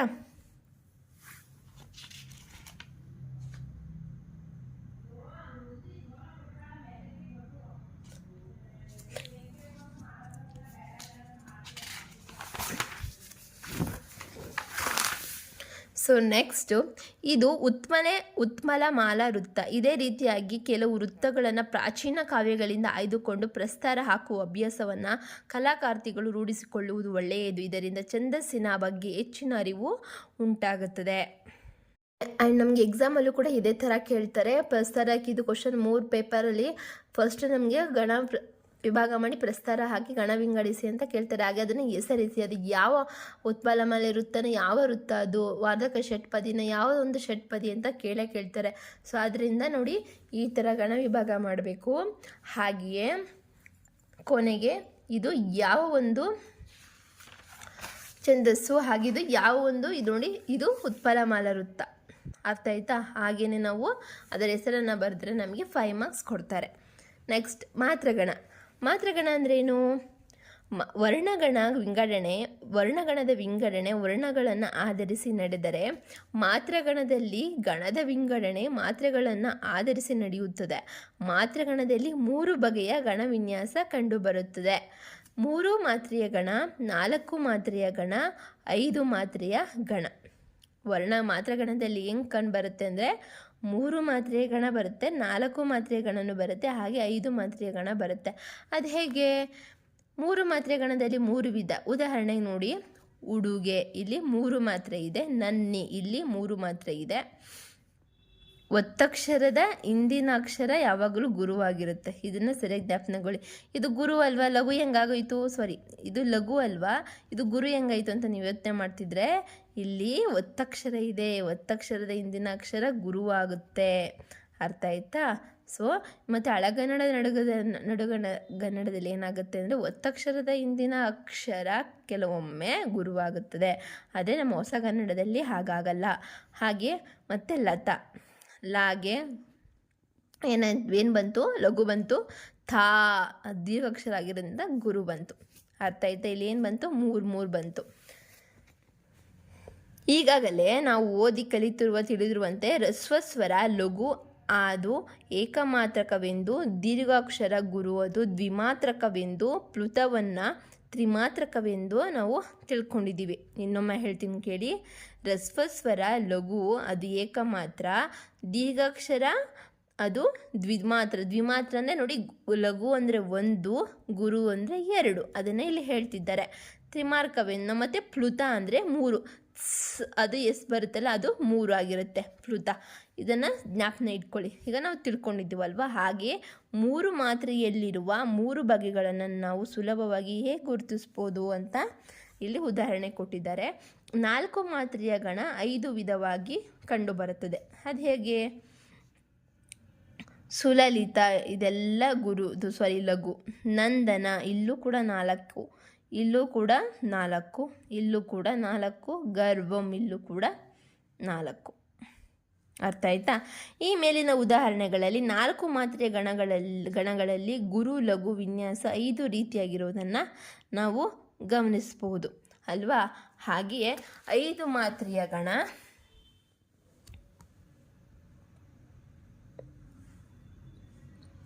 ಐದು ಮಾತ್ರೆಯ ಗಣ 8 ವಿಧದಲ್ಲಿ ಕಂಡುಬರುತ್ತೆ. ಕಮಲಮುಖಿ, ಹಾಗೆಯೇ ದಾನವರು, ನೆನೆಯದಿರ್ ಮತ್ತು ಕವಿರಾಜ, ಕಾವ್ಯಾಕ್ಷಿ, ನಂತರ ಚಂದನಂ, ಮಹೇಶಂ. ಅರ್ಥ ಆಯ್ತಾ? ಈ ಮೇಲಿನ ಉದಾಹರಣೆಗಳ ಸಹಾಯದಿಂದ 5 ಮಾತ್ರೆಯ ಗಣಗಳು ಲಘು ಗುರುಗಳ ವಿನ್ಯಾಸದಿಂದ ಒಟ್ಟು 8 ತೆರನಾಗಿವೆ ಎಂಬುದನ್ನು ನಾವು ಇಲ್ಲಿ ಮನಗಾಣಬಹುದಾಗಿದೆ. ಈಗಾಗಲೇ ನಾವು ತಿಳಿಸಿರುವಂತೆ ಮಾತ್ರೆಗಳಿಂದ ಕಟ್ಟಿದ ಗಣಗಳು ಮಾತ್ರಗಣಗಳು. ಮಾತ್ರ ವೃತ್ತಗಳೆಲ್ಲವೂ ಮಾತ್ರ ಗಣಾತ್ಮಕವಾದವು. ನಿರ್ದಿಷ್ಟ ಮಾತ್ರೆಗಳ ಸಂಖ್ಯೆಗೆ ಅನುಗುಣವಾಗಿ ಗಣವಿಭಜನೆ ನಡೆಯುತ್ತೆ. ಅದರ ಗಣಗಳ ಅನುಕ್ರಮದಲ್ಲಿ ಪಾದದಿಂದ ಪಾದಕ್ಕೆ ಸಾಮ್ಯವಿರಬಹುದು, ವ್ಯತ್ಯಾಸವಿರಬಹುದು. ಆದರೆ ಅವುಗಳಲ್ಲಿ ಗಣಗಳಲ್ಲಿ ಸ್ವರೂಪವನ್ನು ಗಮನಿಸಿದಾಗ ಈ ಮಾತಿನ ಯಾರ್ಥತೆ ನಮಗೆ ಇನ್ನೂ ಸ್ಪಷ್ಟವಾಗುತ್ತೆ. ಇಲ್ಲಿನ ವೃತ್ತ ಪಾದದ ಗಣಗಳಲ್ಲಿ ಗಣಗಳು ಕಟ್ಟು ಕೆಡಬಾರದು ಎಂದರೆ ಎರಡು ಗಣಗಳ ನಡುವೆ ಒಂದು ಗುರುವನ್ನು ತಂದು ಅದರ ಎರಡು ಮಾತ್ರೆಗಳ ಬೆಲೆಯನ್ನು ಆಚೀಚೆಯ ಗಣಗಳಿಗೆ ಹಂಚುವಂತಿರಬಾರದು. ಉದಾಹರಣೆಗೆ, ಗುಣ ಮುಳ್ಳಿತು ಎಂಬಲ್ಲಿ ಮೋವಿನ ಎರಡು ಮಾತ್ರೆಗಳಲ್ಲಿ ಒಂದನ್ನು ಹಿಂದಿನ ಗಣಕ್ಕೂ ಅಥವಾ ಇನ್ನೊಂದನ್ನು ಮುಂದಿನ ಗಣಕ್ಕೂ ಸೇರಿಸಿ ಹಂಚಬಾರ್ದು. ಇಲ್ಲಿ ನಾವು ಭಾಗ ಇಲ್ಲಿ ಭಾಗ ಮಾಡ್ಬಾರ್ದು, ಇಲ್ಲೂ ಭಾಗ ಮಾಡಬಾರ್ದು, ಇಲ್ಲೂ ಮಾಡ್ಬಾರ್ದು. ಹಿಂಗೆ ಗಣ ವಿಭಾಗ ಮಾಡ್ಬೋದು, ಹಿಂಗೆ ಲೈನ್ ಹಿಡಿತೀವಿ ನೋಡಿ ಅದನ್ನು. ಗುಣಮೋ ಎಂಬುದನ್ನು 4 ಮಾತ್ರೆಯ ಗಣವಾಗಿ, ಳಿತ್ತು ಎಂಬುದನ್ನು ಮುಂದಿನ ಮಾತ್ರೆಗಳೊಡನೆ ಸೇರಿಸ್ಬೇಕು. ಇದು 4 ಆಯ್ತಲ್ವಾ.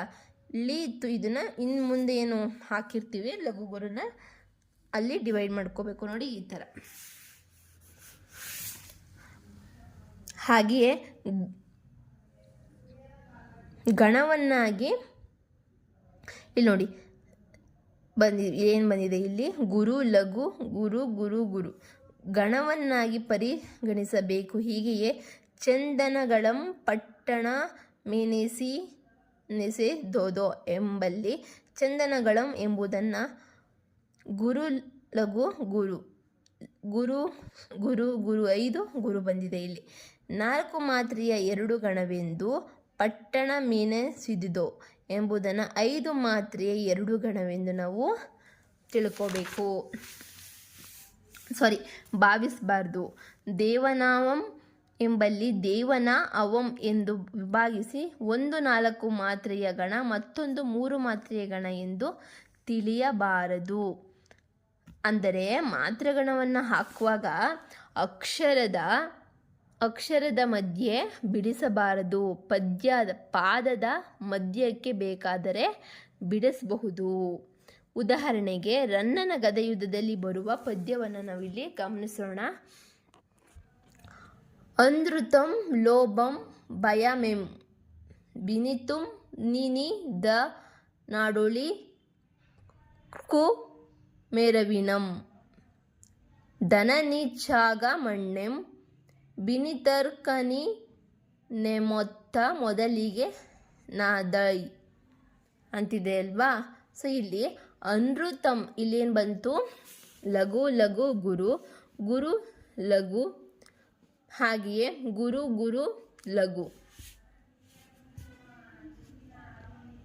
ಇಲ್ಲಿ ನೋಡಿ ಪ್ರತಿ ಇದರಲ್ಲಿಯೂ 4 ಭಾಗಗಳು, 1 2 3 ಇಲ್ಲೂ 4 ಬಂತು. 1 2 3 4 1 2 3 4 1 4 ಹಿಂಗೈತಿದ್ದು.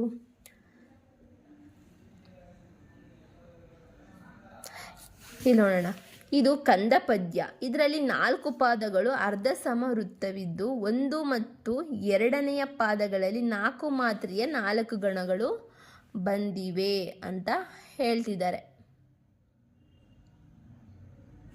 ನೋಡಿ. ಹೇಳಿ 1 ಮತ್ತು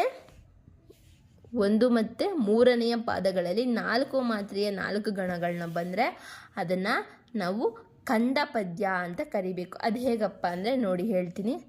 4 1 2 3 4 1 2 3 4 1 2 3 ಇಲ್ಲ 4 4 ಅದು ಹೆಂಗೆ ಬಂತು? 1 2 3 4 1 2 3 4 1 2 3 ಇಲ್ಲಿ ಕರೆಕ್ಟಾಗಿ ಬಂದಿದೆ, ಇಲ್ಲೇನೋ ಮಿಸ್ ಹೊಡೀತಿದೆ. ಸೊ ಹಾಗೆ ಮತ್ತು 2 ಮತ್ತು 4ನೇ ಪಾದಗಳಲ್ಲಿ 5 ಗಣಗಳು ಬಂದಿವೆ. 1 2 3 4 ಇದನ್ನ ಹೆಂಗೆ ನಾವು ಬೇರ್ಪಡ್ಸೋಕ್ಕಾಗಲ್ಲ, ಬಂದಿವೆ. ಕಂದ ಪದ್ಯದಲ್ಲಿ ಬಿಟ್ಟರೆ ರಗಳೆ ಷಟ್ಪದಿಗಳು ಮಾತ್ರೆಗಣದ ಬಳಕೆಯಿಂದ ನಾವು ಕೂಡಿರುವುದನ್ನು ನಾವು ಗಮನಿಸ್ಬೋದು. ಮುಂದಿನ ಘಟಕಾಂಶದಲ್ಲಿ ಈ ಕುರಿತಂತೆ ಹೆಚ್ಚಿನ ಮಾಹಿತಿಯನ್ನು ನಾವು ಪಡ್ಕೊಬೋದು. ಅಂದರೆ ಮುಂದಿನ ಲೆಸನ್ಸಲ್ಲಿ ನಾವು ತಿಳ್ಕೊಳ್ಳೋಣ, ಯಾಕಂದರೆ ಇಲ್ಲಿ ಸ್ವಲ್ಪ ಕನ್ಫ್ಯೂಸ್ ಆಗ್ತಿದೆ ನಮಗೇ. ಸೊ ಮುಂದಿನಲ್ಲಿ ತಿಳ್ಕೊಳ್ಳೋಣ. ಒಟ್ಟಿನಲ್ಲಿ ಏನಂದರೆ ಇದರಲ್ಲಿ 4 ಪದಗಳು 4 ಪದ್ಯಗಳು ಬಂದರೆ ಅದನ್ನು ನಾವು ಕಂದ ಪದ್ಯ ಅಂತ ಕರಿತೇವೆ. ಹಾಗೆಯೇ 1 ಮತ್ತು 3ನೇ ಪಾದಗಳಲ್ಲಿ 4 ಮಾತ್ರೆಯ 4 ಗಣಗಳು ಬಂದರೆ, ಹಾಗೆಯೇ 2 ಮತ್ತು 5ನೇ ಪಾದಗಳಲ್ಲಿ 5 ಗಣಗಳು ಬಂದರೆ ಅದನ್ನು ನಾವು ಕಂದ ಪದ್ಯ ಅಂತ ಕರಿತೇವೆ. ಇದು ನಾವು ಜ್ಞಾಪನದಲ್ಲಿ ಇಟ್ಕೋಬೇಕು ಕಂದ ಪದ್ಯದಲ್ಲಿ. ವರ್ಣಗಣ ಬಳಕೆ ಮತ್ತು ಸಾದೃಶ್ಯಗಳನ್ನು ಗಮನಿಸಿದಾಗ ಮಾತ್ರಗಣ ಅದಕ್ಕಿಂತ ಹೆಚ್ಚು ಪರಿಣಾಮಕಾರಿಯಾದುದು. ಮಾತ್ರ ಛಂದಸ್ಸಿನಲ್ಲಿ ಬಳಕೆಯಲ್ಲಿರುವ ಬಗೆ ಬಗೆಯ ಮಾತ್ರಗಣವು ನಿರ್ದಿಷ್ಟವೋ ನಿಯತವೋ ಆದ ಲಯವೊಂದನ್ನು ನಿರೂಪಿಸುತ್ತಾ ತನ್ಮೂಲಕ ಬಂಧದ ಒಳಧ್ವನಿ ಇಲ್ಲವೇ ನಾದ ಅಥವಾ ಸಂಗೀತದ ಅನುಭವವನ್ನು ಓದುಗನಿಗೆ ತಂದುಕೊಡುತ್ತೆ. ಅಂಶಗಣ ಅಂದ್ರೇನು? ಈ ಇಂದಿನ ಘಟಕಾಂಶಗಳಲ್ಲಿ ನಾವು ವರ್ಣಗಣ ಹಾಗೂ ಮಾತ್ರಗಣಗಳ ಸ್ವರೂಪವನ್ನು ಗಮನಿಸಿದ್ವಿ. ವರ್ಣಗಣದಲ್ಲಿ ಗಣ ವಿಂಗಡಣೆ ಅಕ್ಷರಗಳನ್ನು ಆಧರಿಸಿ ನಡೆಯುತ್ತವೆ. ಅದೇ ಮಾತ್ರಗಣದಲ್ಲಾದರೆ ಗಣ ವಿಂಗಡಣೆ ಮಾತ್ರೆಗಳನ್ನು ಆಧರಿಸಿ ನಡೆಯುತ್ತದೆ. ಆದರೆ ಅಂಶ ಛಂದಸ್ಸಿನಲ್ಲಿ ಗಣ ವಿಂಗಡಣೆ ಅಂಶಗಳ ಆಧಾರದ ಮೇಲೆ ರೂಪಿತವಾಗುತ್ತದೆ. ಹಾಗೆ ನೋಡಿದ್ರೆ ವರ್ಣಗಣ ಮತ್ತು ಮಾತ್ರಗಣ ಇವೆರಡಕ್ಕಿಂತಲೂ ಭಿನ್ನವಾದ ಛಂದೋಜಾತಿ ಅಂಶಗಣ. ಇದು ಸ್ತರ ವಿನ್ಯಾಸವನ್ನು ಅಥವಾ ಪರಿಣಾಮವನ್ನು ಅವಲಂಬಿಸಿದ ಛಂದಸ್ಸು. ಅಕ್ಷರ ಛಂದಸ್ಸು ಮತ್ತು ಮಾತ್ರ ಛಂದಸ್ಸು ಸಂಸ್ಕೃತ, ಪ್ರಾಕೃತ, ವೃತ್ತ ಜಾತಿಗಳ ಛಂದಸ್ಸಿಗೆ ಅನ್ವಯಿಸಿದರೆ ಅಂಶ ಛಂದಸ್ಸು ವಿಶೇಷವಾಗಿ ಕನ್ನಡ ಛಂದಮಟ್ಟುಗಳಿಗೆ ಅನ್ವಯಿಸಿದ್ದು. ಆದ್ದರಿಂದ ಇದನ್ನು ದ್ರಾವಿಡ ಛಂದಸ್ಸು ಎಂದು ಕರೆಯಲಾಗುತ್ತದೆ. ದ್ರಾವಿಡ ಭಾಷೆಗಳಿಗೆ 5 ವಿಶಿಷ್ಟವಾದ ಛಂದೋ ಪ್ರಕಾರ ನಾಗವರ್ಮ ಹೇಳಿರುವ ಕರ್ನಾಟಕ ವಿಷಯ ಜಾತಿ ವೃತ್ತಗಳೆಲ್ಲವೂ ಅಂಶಗಣಾತ್ಮಕವಾದವುಗಳೇ ಆಗಿವೆ.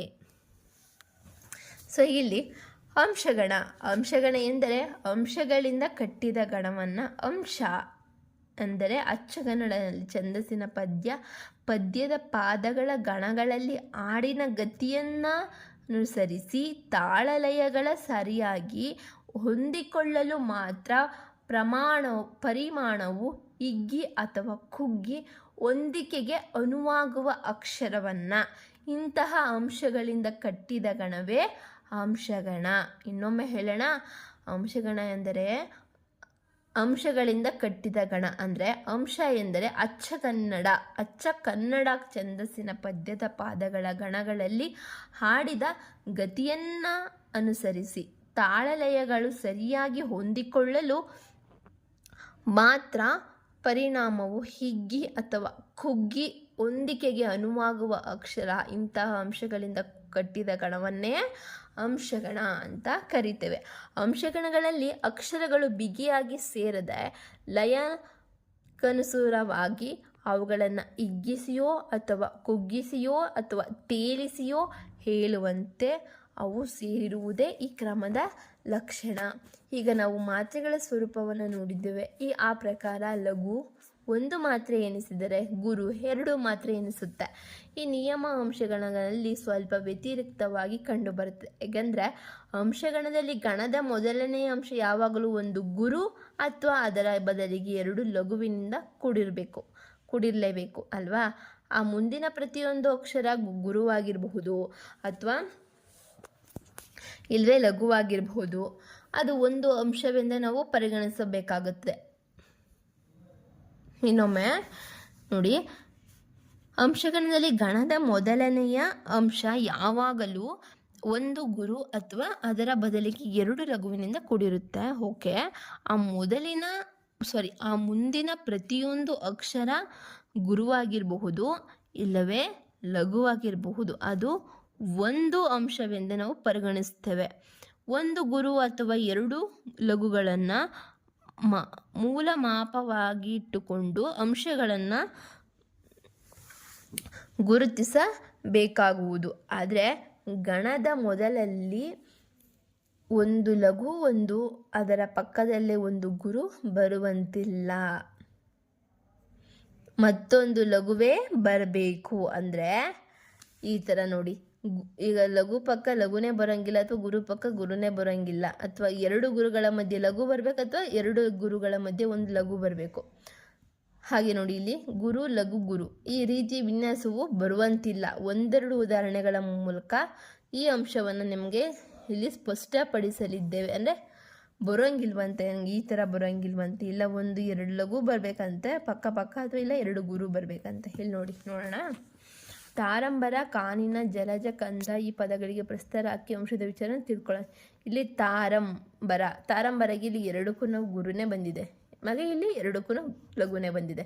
ಇಲ್ಲಿ ಗಣದ ಮೊದಲಲ್ಲಿ ಒಂದು ಗುರು ಬಂದಿದೆ, ಇದು ಒಂದು ಅಂಶ.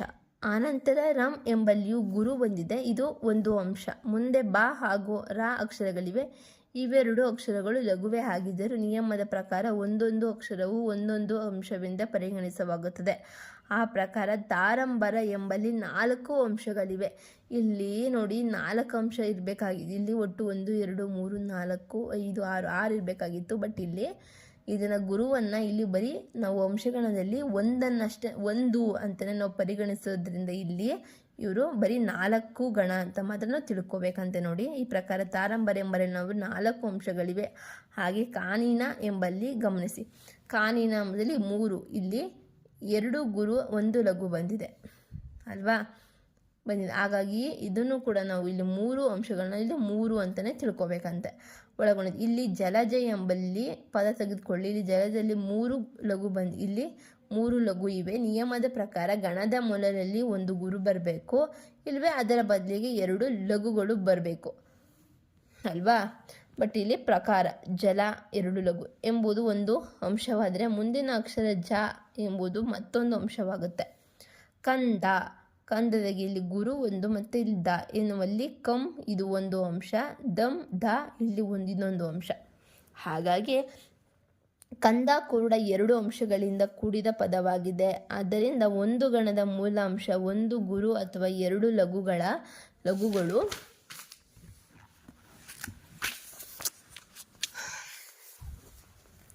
ಆದರೆ ಒಂದು ಗಣದ ಹಾದಿಯಲ್ಲಿ ಒಂದು ಲಘುವಿನ ನಂತರ ಒಂದು ಗುರು ಬಾರಬಾರದು. ಅಂದರೆ ಒಂದು ಗಣದ ಹಾದಿಯಲ್ಲಿ ಒಂದು ಲಘುವಿನ ನಂತರ ಒಂದು ಗುರು ಬರಬಾರದು, ಅದು ಅಂಶಗಣದ ನಿಯಮಕ್ಕೆ ಅನ್ವಯವಾಗುವುದಿಲ್ಲ.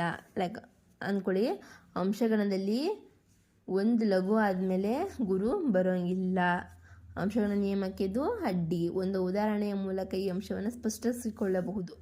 ದ್ವಿಸ್ಪತಿ ಅಂತಿದೆ, ಈ ಪದಕ್ಕೆ ಪ್ರಸ್ತಾರ ಹಾಕೋಣ. ಅಂದರೆ ದಿ ಲಘು, ವ ಗುರು, ಸ್ಪ ಲಘು, ತಿ ಲಘು. ಇಲ್ಲಿ ಏನು ಹಾಕಬೇಕಾಗಿತ್ತು, ಇಲ್ಲೂ ಕೂಡ ಲಘು ಬರಬೇಕಾಗಿತ್ತು. ಬಟ್ ಇಲ್ಲಿ ಅಂಶಗಣದಲ್ಲಿ ಲಘುವಿನ ಪಕ್ಕ ಗುರು ಬರಬಾರ್ದು. ಆದ್ದರಿಂದ ನಾವು ಏನು ಮಾಡಿದ್ದೇವೆ, ನಾವಿಲ್ಲಿ ಲಘುವಿನ ಪಕ್ಕ ಇದು ಲಘುವಾಗಿದ್ದರೂ ಸಹ ನಾವಿಲ್ಲಿ ಗುರು ಹಾಕಿದ್ದೇವೆ. ಇನ್ನೊಂದು ಒತ್ತಕ್ಷರದ ಹಿಂದಿನ ಅಕ್ಷರ ಯಾವಾಗಲೂ ಗುರುವಾಗಿರುತ್ತೆ. ಅರ್ಥ ಆಯ್ತಾ? ಸೊ ಇಲ್ಲಿ ಒಂದು ಲಘುವಾದ ಕೂಡಲೇ ಒಂದು ಗುರು ಬಂದಿದೆ. ಇದು ಅಂಶಗಣದ ರಚನೆಗೆ ಒಂದು ಇದೆ. ಯಾಕಂದರೆ ನಾವು ತಿಳಿದಿರುವಂಥ ಒಂದು ಗಣದ ಹಾದಿಯಲ್ಲಿ ಒಂದು ಗುರು ಬರಬೇಕು ಅಲ್ವಾ, ಅಥವಾ ಒಂದು ಬದಲಿಗೆ 2 ಲಘು ಬರಬೇಕು. ದ್ವಿಸ್ಪತಿ ಎನ್ನುವುದು ದಿ ಲಘುವಾದರೆ ಒತ್ತಕ್ಷರದ ಸ್ಪ ಹಿಂದಿನ ಅಕ್ಷರ ವ ಅದೇನಾಗುತ್ತೆ, ಗುರು ಆಗುತ್ತೆ. ಅರ್ಥ ಆಯ್ತಾ? ಇಲ್ಲಿ ಅಂಶಗಣದ ರಚನೆಗೆ ಕಟ್ಟಿದೆ ಎಂದು ತಿಳಿಯಬೇಕು. ಈ ಅಂಶಗಣದ ವಿಷಯದಲ್ಲಿ ನಾವು ಯಾವಾಗಲೂ ಚೆನ್ನಾಗಿ ಮನದಟ್ಟ ಮಾಡ್ಕೋಬೇಕು. ಅಂಶಗಣದಲ್ಲಿ ಗಣ ವಿನ್ಯಾಸ 3 ತೆರನಾಗಿರುತ್ತದೆ. ಬ್ರಹ್ಮಗಣ, ವಿಷ್ಣುಗಣ ಹಾಗೆ ರುದ್ರಗಣ. ಇವೇ ಅಂಶಗಣದ 3 ಬಗೆಗಳಾಗಿರುತ್ತೆ. ಇವುಗಳಲ್ಲಿ ಬ್ರಹ್ಮಗಣ 2 ಅಂಶಗಳನ್ನು, ವಿಷ್ಣುಗಣ 3 ಅಂಶಗಳನ್ನು ಹಾಗೆ ರುದ್ರಗಣ 4 ಅಂಶಗಳನ್ನು ಒಳಗೊಂಡಿರುತ್ತದೆ. ಬ್ರಹ್ಮ 1, ವಿಷ್ಣು 2 ಹಾಗೆ ರುದ್ರಗಣ ಬ್ರಹ್ಮ 2 ಆಗಿರುತ್ತೆ, ಹಾಗೆ ವಿಷ್ಣುಗಣ 3 ಆಗಿರುತ್ತೆ, ಹಾಗೆ ರುದ್ರಗಣ 4 ಅಂಶಗಳನ್ನು ಒಳಗೊಂಡಿರುತ್ತದೆ. ಈ ಗಣಗಳಿಗೆ ತ್ರಿಮೂರ್ತಿ ಗಣಗಳೆಂದು ದ್ರಾವಿಡಗಳಲ್ಲಿ ಹೇಳುವುದಿದೆ. ಬ್ರಹ್ಮಗಣ ಅಂದರೆ 2 ಅಂಶಗಳದ್ದಾಗಿರುತ್ತೆ.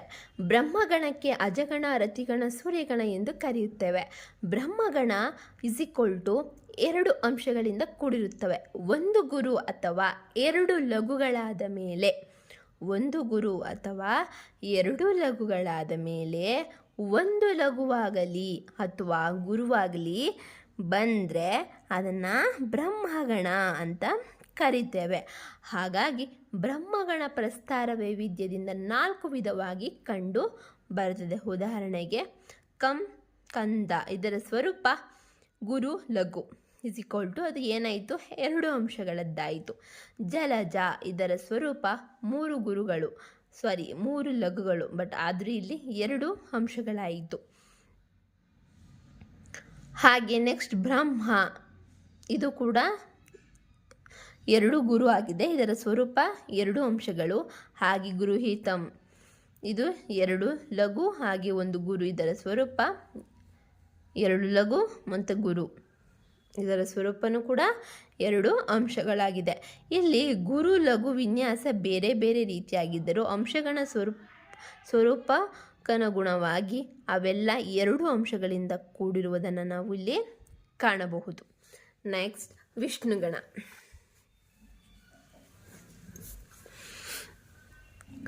ವಿಷ್ಣುಗಣಕ್ಕೆ ಮದನಗಣ, ಇಂದ್ರಗಣ ಎಂದು ಹೇಳುವುದಿದೆ.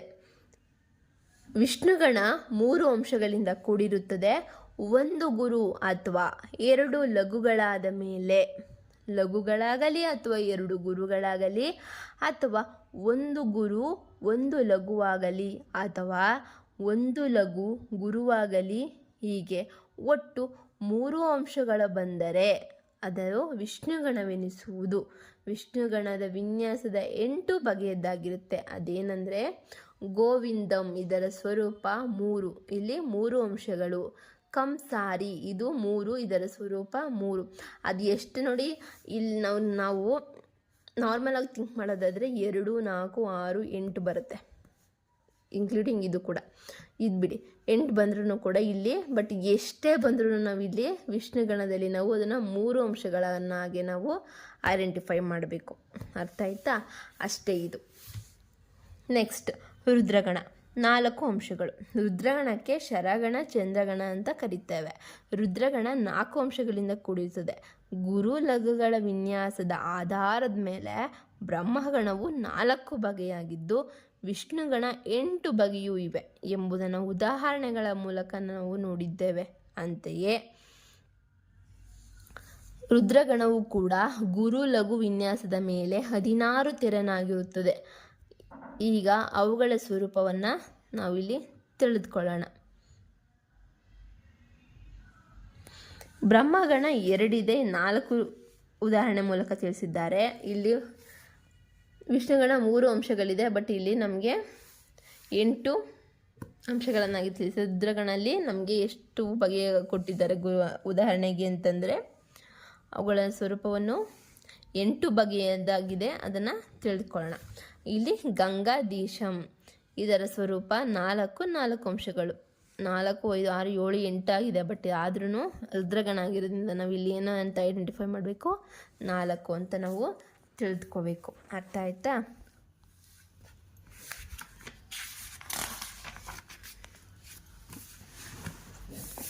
ಸೊ ಇಲ್ಲಿ ನೋಡಿ ಇಷ್ಟಿದೆ, ಎಲ್ಲ 4 ಅಂಶಗಳೇ. ಈ ಮೇಲಿನ ಉದಾಹರಣೆಗಳಿಂದ ರುದ್ರಗಣದ ವಿನ್ಯಾಸವು 16 ಬಗೆಯಾಗಿರುವುದನ್ನು ನಾವು ಕಾಣಬಹುದು. ಅದೇ ರೀತಿ ಗುರು ಲಘುಗಳ ವಿನ್ಯಾಸದ ಆಧಾರದ ಮೇಲೆ ಬ್ರಹ್ಮಗಣ, ವಿಷ್ಣುಗಣ ಬಗೆಗಳನ್ನು ಉದಾಹರಣೆಗಳ ಮೂಲಕ ನಾವು ಅರ್ಥ ಮಾಡ್ಕೊಂಡಿದ್ದೇವೆ.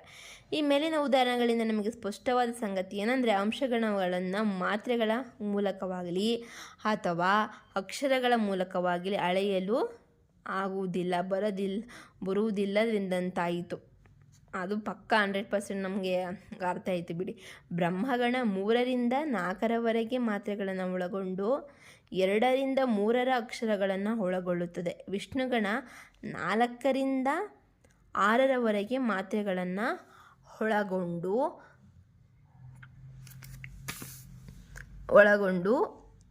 3ರಿಂದ 4ರವರೆಗೆ ಅಕ್ಷರಗಳನ್ನು ಒಳಗೊಳ್ಳುತ್ತದೆ. ರುದ್ರಗಣ 5ರಿಂದ 8ರವರೆಗೆ ಮಾತ್ರೆಗಳನ್ನು ಒಳಗೊಂಡು 4ರಿಂದ 5ರವರೆಗೆ ಅಕ್ಷರಗಳನ್ನು ಒಳಗೊಳ್ಳುತ್ತದೆ.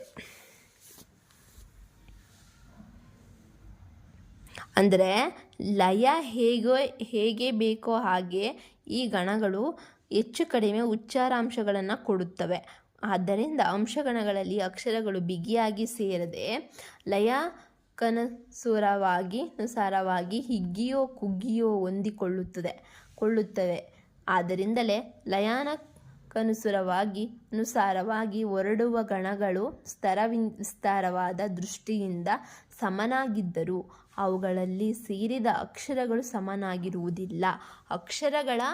ಅಕ್ಷರಗಳು ಸಮನಾಗಿದ್ದರಿಂದ ಮೇಲೆ ಮಾತ್ರೆಗಳು ಸಮನಾಗಿರುವುದಿಲ್ಲ ಎಂಬುದನ್ನು ನಾವಿಲ್ಲಿ ಗಮನದಲ್ಲಿಟ್ಟುಕೊಳ್ಳಬೇಕು. ಅರ್ಥ ಆಯ್ತಾ?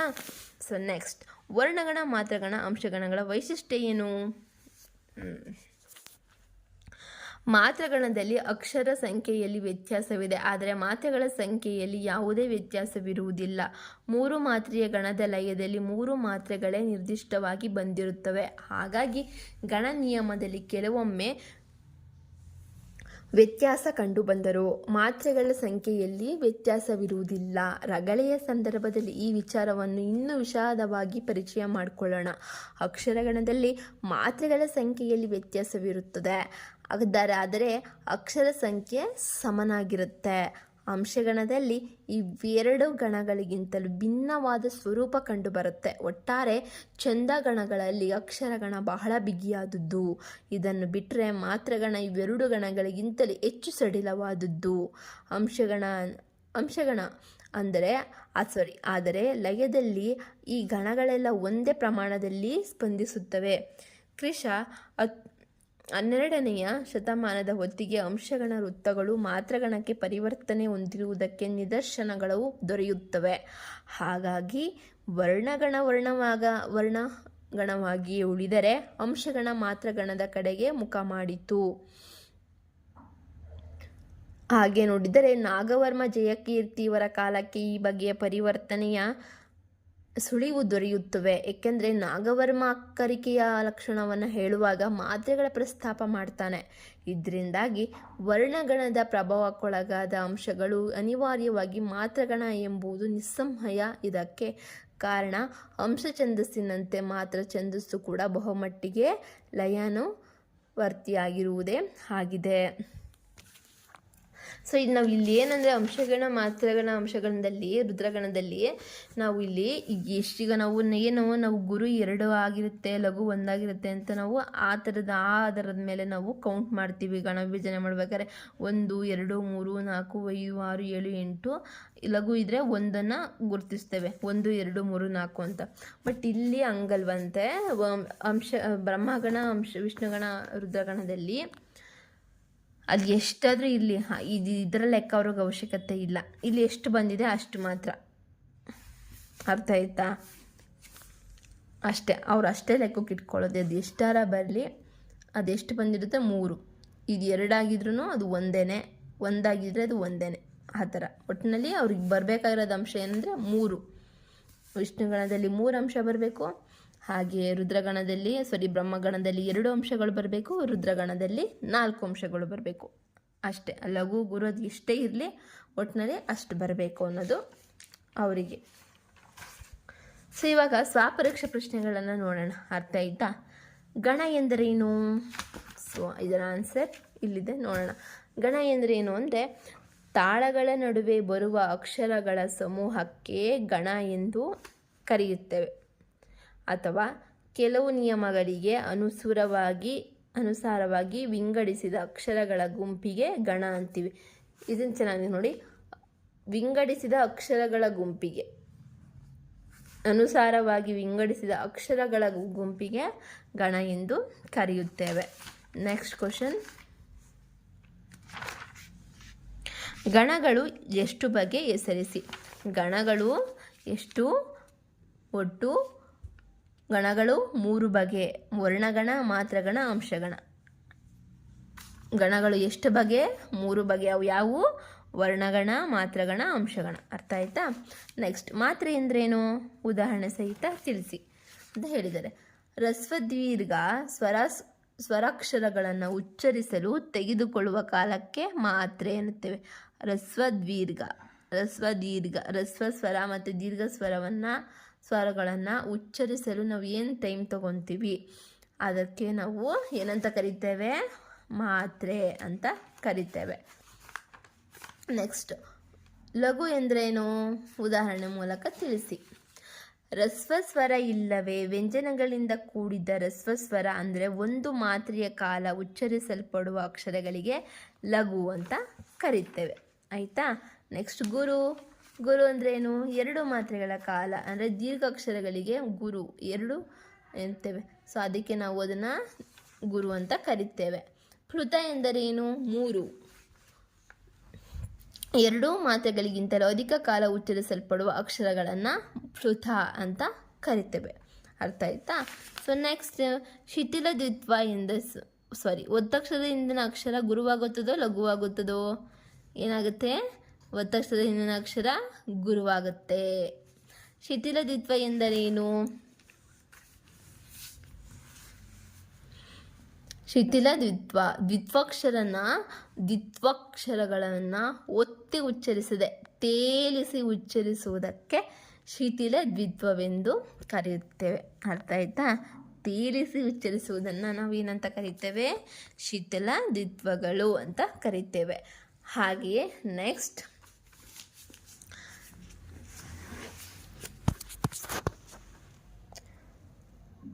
ಗಿ ಪೂರ್ವಪದದ ಅಂತ್ಯಾಕ್ಷರ ಹ್ರಸ್ವವಾಗಿದ್ದು ಉತ್ತರ ಪದದ ಅಂತ್ಯಾಕ್ಷರ ಸರೇಫಯುಕ್ತವಾಗಿದ್ದರೆ ಅದು ಲಘುವಾಗುತ್ತದೋ ಅಥವಾ ಗುರುವಾಗುತ್ತದೋ ಅಂತ ಕೇಳಿದ್ದಾರೆ.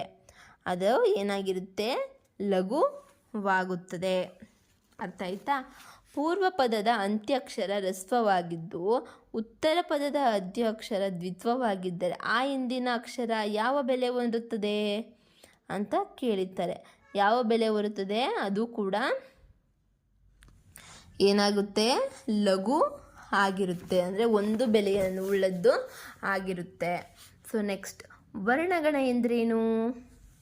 ವರ್ಣಗಣ ಎಂದರೆ ಗಣ ವಿಭಜನೆ ಅಕ್ಷರಗಳನ್ನು ಆಧರಿಸಿ ನಡೆಯುವುದಕ್ಕೆ ವರ್ಣಗಣ ಎನ್ನುತ್ತೇವೆ. ಗಣ ವಿಭಜನೆ ಅಕ್ಷರಗಳನ್ನು ಆಧರಿಸಿ ನಡೆಯುವುದಕ್ಕೆ ವರ್ಣಗಣ ಅಂತೇವೆ. ಸೊ ನೆಕ್ಸ್ಟು, ವರ್ಣಗಣಗಳ ಎಷ್ಟು ಬಗೆಯ ಗಣವಿನ್ಯಾಸಗಳಿದೆ ಅಂತ ಕೇಳಿದ್ದಾರೆ. ವರ್ಣಗಣದಲ್ಲಿ ಎಷ್ಟು ಬಗೆಯ ವಿನ್ಯಾಸಗಳಿರುತ್ತೆ? 8 ಬಗೆಯ ವಿನ್ಯಾಸಗಳಿರುತ್ತೆ. ಅರ್ಥ ಆಯ್ತಾ? ವರ್ಣಗಣದಲ್ಲಿ 8 ಬಗೆಯದಾಗಿರುತ್ತೆ. ನೆಕ್ಸ್ಟ್, ಗುರು ಲಘು ಕಡೆಯಲ್ಲಿ ಬಂದರೆ ಯಾವ ಗಣ? ಗುರು ಲಘು ಕಡೆಯಲ್ಲಿ ಬಂದರೆ ಅದು ಸತಗಣವಾಗುತ್ತದೆ. ಅರ್ಥ ಆಯ್ತಾ? ಸಗಣವಾಗುತ್ತದೆ. ಹಾಗೆಯೇ ಜಗಣದ ಸ್ವರೂಪವೇನು? 2 ಗುರುಗಳ ಮಧ್ಯೆ ಲಘು ಬಂದರೆ ಅದು ಜಗಣ. ನೆಕ್ಸ್ಟ್, ಗುರು ಲಘು ಮೊದಲಲ್ಲಿ ಬಂದರೆ ಅದು ಯಾವ ಗಣ ಅಂತ ಕೇಳಿದ್ದಾರೆ. ಅದು ಬಗಣವಾಗಿರುತ್ತದೆ. ನೆಕ್ಸ್ಟ್, ಗುರು ಲಘು 3 ಇದ್ದರೆ ಅದು ಯಾವ ಗಣ? ಗುರು ಲಘು 3 ಇದ್ದರೆ ಅದು ಮಗಣವಾಗುತ್ತದೆ. ನೆಕ್ಸ್ಟ್, ರಗಣದ ಸ್ವರೂಪವೇನು ತಿಳಿಸಿ ಅಂತ ಕೇಳಿದ್ದಾರೆ. ರಗಣದ ಸ್ವರೂಪ ಗುರು ಲಘು ಗುರು, ಇದು ರಗಣದ ಸ್ವರೂಪವಾಗಿದೆ. ಹಾಗೆಯೇ ಮಾತ್ರಗಣದಲ್ಲಿ ಎಷ್ಟು ಬಗೆ? ಮಾತ್ರಗಣದಲ್ಲಿ 3 ಬಗೆ. ನೆಕ್ಸ್ಟ್, ಕಂದ ಮತ್ತು ರಗಳೆ ಯಾವ ಗಣ ವ್ಯವಸ್ಥೆಗೆ ಗಣವಾಗುತ್ತದೆ, ಸೇರುತ್ತದೆ ಅಂತ ಕೇಳಿದ್ದಾರೆ. ಅವು ಕಂದ ಮತ್ತು ರಗಳೆ ಮಾತ್ರ ಗಣಾತ್ಮಕವಾದವುಗಳು. ಅರ್ಥ ಆಯ್ತಾ? ಸೊ ನೆಕ್ಸ್ಟ್, ಅಂಶಗಣ ಎಂದರೇನು? ಅಂಶಗಣ ಎಂದರೆ ಅಂಶಗಳಿಂದ ಕಟ್ಟಿದ ಗಣ. ಅಂಶ ಎಂದರೆ ಅಚ್ಚಗನ್ನಡ ಛಂದಸ್ಸಿನ ಪದ್ಯಪಾದಗಳ ಆಡಿನ ಗತಿಯನ್ನಾಧರಿಸಿ ತಾಳಲಯಗಳ ಸರಿಯಾಗಿ ಹೊಂದಿಕೊಳ್ಳಲು ಮಾತ್ರ ಪರಿಮಾಣವು ಇಗ್ಗಿ ಅಥವಾ ಕುಗ್ಗಿ ಒಂದಿಕ್ಕಿಗೆ ಅನುವಾಗುವ ಅಕ್ಷರ. ಇಂತಹ ಅಂಶಗಳಿಂದ ಕಟ್ಟಿದ ಗಣವೇ ಅಂಶಗಣ. ಸೊ ನೆಕ್ಸ್ಟ್, ಕನ್ನಡಕ ವಿಷಯ ಜಾತಿ ವೃತ್ತಗಳು ಯಾವ್ಯಾವು? ಹಾಗೆಯೇ ಇದು ಯಾವ ಬಗೆಯ ಛಂದೋ ಪ್ರಕಾರಕ್ಕೆ ಸೇರುತ್ತವೆ ಅಂತ ಕೇಳಿದ್ದಾರೆ. ಮದನವತಿ, ಅಕ್ಕರ, ಗೀತಿಕಿ, ತ್ರಿಪದಿ, ಉತ್ಸಾಹ, ಚೌಪದಿ, ಎಳೆ, ಷಟ್ಪದಿ, ಛಂದೋವಂತಸ ಇವು ಕರ್ನಾಟಕದ ವಿಷಯ ಜಾತಿ ವೃತ್ತಗಳು. ಇವೆಲ್ಲವೂ ಅಂಶ ಛಂದಸ್ಸಿಗೆ ಒಳಪಡುತ್ತವೆ. ಅಂಶಗಣದ ಮೂಲಾಂಶ ಅಥವಾ ಮೊದಲನೆಯ ಅಂಶ ಏನಾಗಿರಬೇಕು? ಅಂಶಗಣದ ಮೂಲಾಂಶ 1 ಗುರು ಅಥವಾ 2 ಲಘುಗಳಾಗಿರಬೇಕು. ನೆಕ್ಸ್ಟ್ ಬ್ರಹ್ಮಗಣ ಎಷ್ಟು ಅಂಶಗಳಿಂದ ಕೂಡಿರುತ್ತದೆ, ಇದರಲ್ಲಿ ಗಣವಿನ್ಯಾಸ ಎಷ್ಟು ಬಗೆಯದಾಗಿರುತ್ತೆ ಅಂತ ಕೇಳಿದ್ದಾರೆ. ಬ್ರಹ್ಮಗಣ 2 ಅಂಶಗಳಿಂದ ಕೂಡಿರುತ್ತದೆ, ಆದರೆ ಗಣವಿನ್ಯಾಸ 4 ಬಗೆ. ನೆಕ್ಸ್ಟ್ ವಿಷ್ಣುಗಣ ಎಷ್ಟು ಅಂಶಗಳಿಂದ ಕೂಡಿರುತ್ತದೆ, ಇದರ ಗಣವಿನ್ಯಾಸ ಎಷ್ಟು ಬಗೆ ತಿಳಿಸಿ ಅಂತ ಕೇಳಿದ್ದಾರೆ. ಸೊ ಇಲ್ಲಿ ನೋಡ್ಬೋದು, ವಿಷ್ಣುಗಣ 3 ಅಂಶಗಳಿಂದ ಕೂಡಿರುತ್ತೆ, ಇದರ ಗಣವಿನ್ಯಾಸ ಎಷ್ಟು 8 ಬಗೆ. ಹಾಗೆ ರುದ್ರಗಣ ಎಷ್ಟು ಅಂಶಗಳಿರುತ್ತವೆ, ಇದರ ಗಣವಿನ್ಯಾಸ ಎಷ್ಟು ಬಗೆಯದಾಗಿರುತ್ತೆ ಅಂತ ಕೇಳಿದ್ದಾರೆ.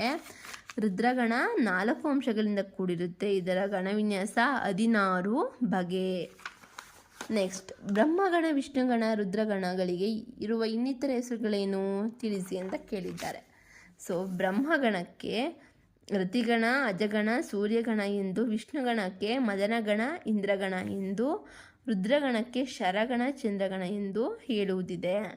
ನೆಕ್ಸ್ಟ್ ವರ್ಣಗಣ, ಮಾತ್ರಗಣ ಅಂಶಗಳಿರುವ ಸೌಮ್ಯ ವೈಷಮ್ಯಗಳನ್ನು ಗುರುತಿಸಿ ಅಂತ ಕೇಳಿದ್ದಾರೆ. ಸೊ ನಾವು ಅವಾಗೆ ನೋಡ್ದಂಗೆ ಮಾತ್ರೆಗಣದಲ್ಲಿ ಅಕ್ಷರ ಸಂಖ್ಯೆಯನ್ನು ವ್ಯತ್ಯಾಸವಿದೆ, ಅದರ ಮಾತ್ರೆಗಳ ಸಂಖ್ಯೆಯಲ್ಲಿ ಯಾವುದೇ ವ್ಯತ್ಯಾಸವಿರುವುದಿಲ್ಲ. 3 ಮಾತ್ರೆಯ ಗಣದ ಲಯದಲ್ಲಿ 3 ಮಾತ್ರೆಗಳ ನಿರ್ದಿಷ್ಟವಾಗಿ ಬಂದಿರುತ್ತವೆ. ಹಾಗಾಗಿ ಗಣ ನಿಯಮದಲ್ಲಿ ಕೆಲವೊಮ್ಮೆ ವ್ಯತ್ಯಾಸ ಕಂಡು ಬಂದರೂ ಮಾತ್ರೆಗಳ ಸಂಖ್ಯೆಯಲ್ಲಿ ವ್ಯತ್ಯಾಸವಿರುವುದಿಲ್ಲ. ರಗಳೆಯ ಸಂದರ್ಭದಲ್ಲಿ ಈ ವಿಚಾರವನ್ನು ವಿಶದವಾಗಿ ಪರಿಚಯ ಮಾಡಿಕೊಳ್ಳಬಹುದು. ಅಕ್ಷರಗಣದಲ್ಲಿ ಮಾತ್ರೆಗಳ ಸಂಖ್ಯೆಯಲ್ಲಿ ವ್ಯತ್ಯಾಸವಿರುತ್ತದೆ, ಆದರೆ ಅಕ್ಷರ ಸಂಖ್ಯೆ ಸಮವಾಗಿರುತ್ತದೆ. ಅಂಶಗಣದಲ್ಲಿ ಇವೆರಡು ಗಣಗಳಿಗಿಂತಲೂ ಭಿನ್ನವಾದ ಸ್ವರೂಪ ಕಂಡುಬರುತ್ತದೆ. ಒಟ್ಟಾರೆ ಛಂದೋಗಣಗಳಲ್ಲಿ ಅಕ್ಷರಗಣ ಬಹಳ ಬಿಗಿಯಾದುದು. ಇದನ್ನು ಬಿಟ್ಟರೆ ಮಾತ್ರಗಣ ಇವೆರಡು ಗಣಗಳಿಗಿಂತಲೂ ಹೆಚ್ಚು ಸಡಿಲವಾದದ್ದು ಅಂಶಗಣ. ಆದರೆ ಲಯದಲ್ಲಿ ಈ ಗಣಗಳೆಲ್ಲ ಒಂದೇ ಪ್ರಮಾಣದಲ್ಲಿ ಸ್ಪಂದಿಸುತ್ತವೆ. ಕ್ರಿಸ್ತಶಕ 12ನೇ ಶತಮಾನದ ಹೊತ್ತಿಗೆ ಅಂಶಗಣ ವೃತ್ತಗಳು ಮಾತ್ರಗಣಕ್ಕೆ ಪರಿವರ್ತನೆ ಹೊಂದಿರುವ ನಿರ್ದೇಶಕಗಳು ದೊರೆಯುತ್ತವೆ.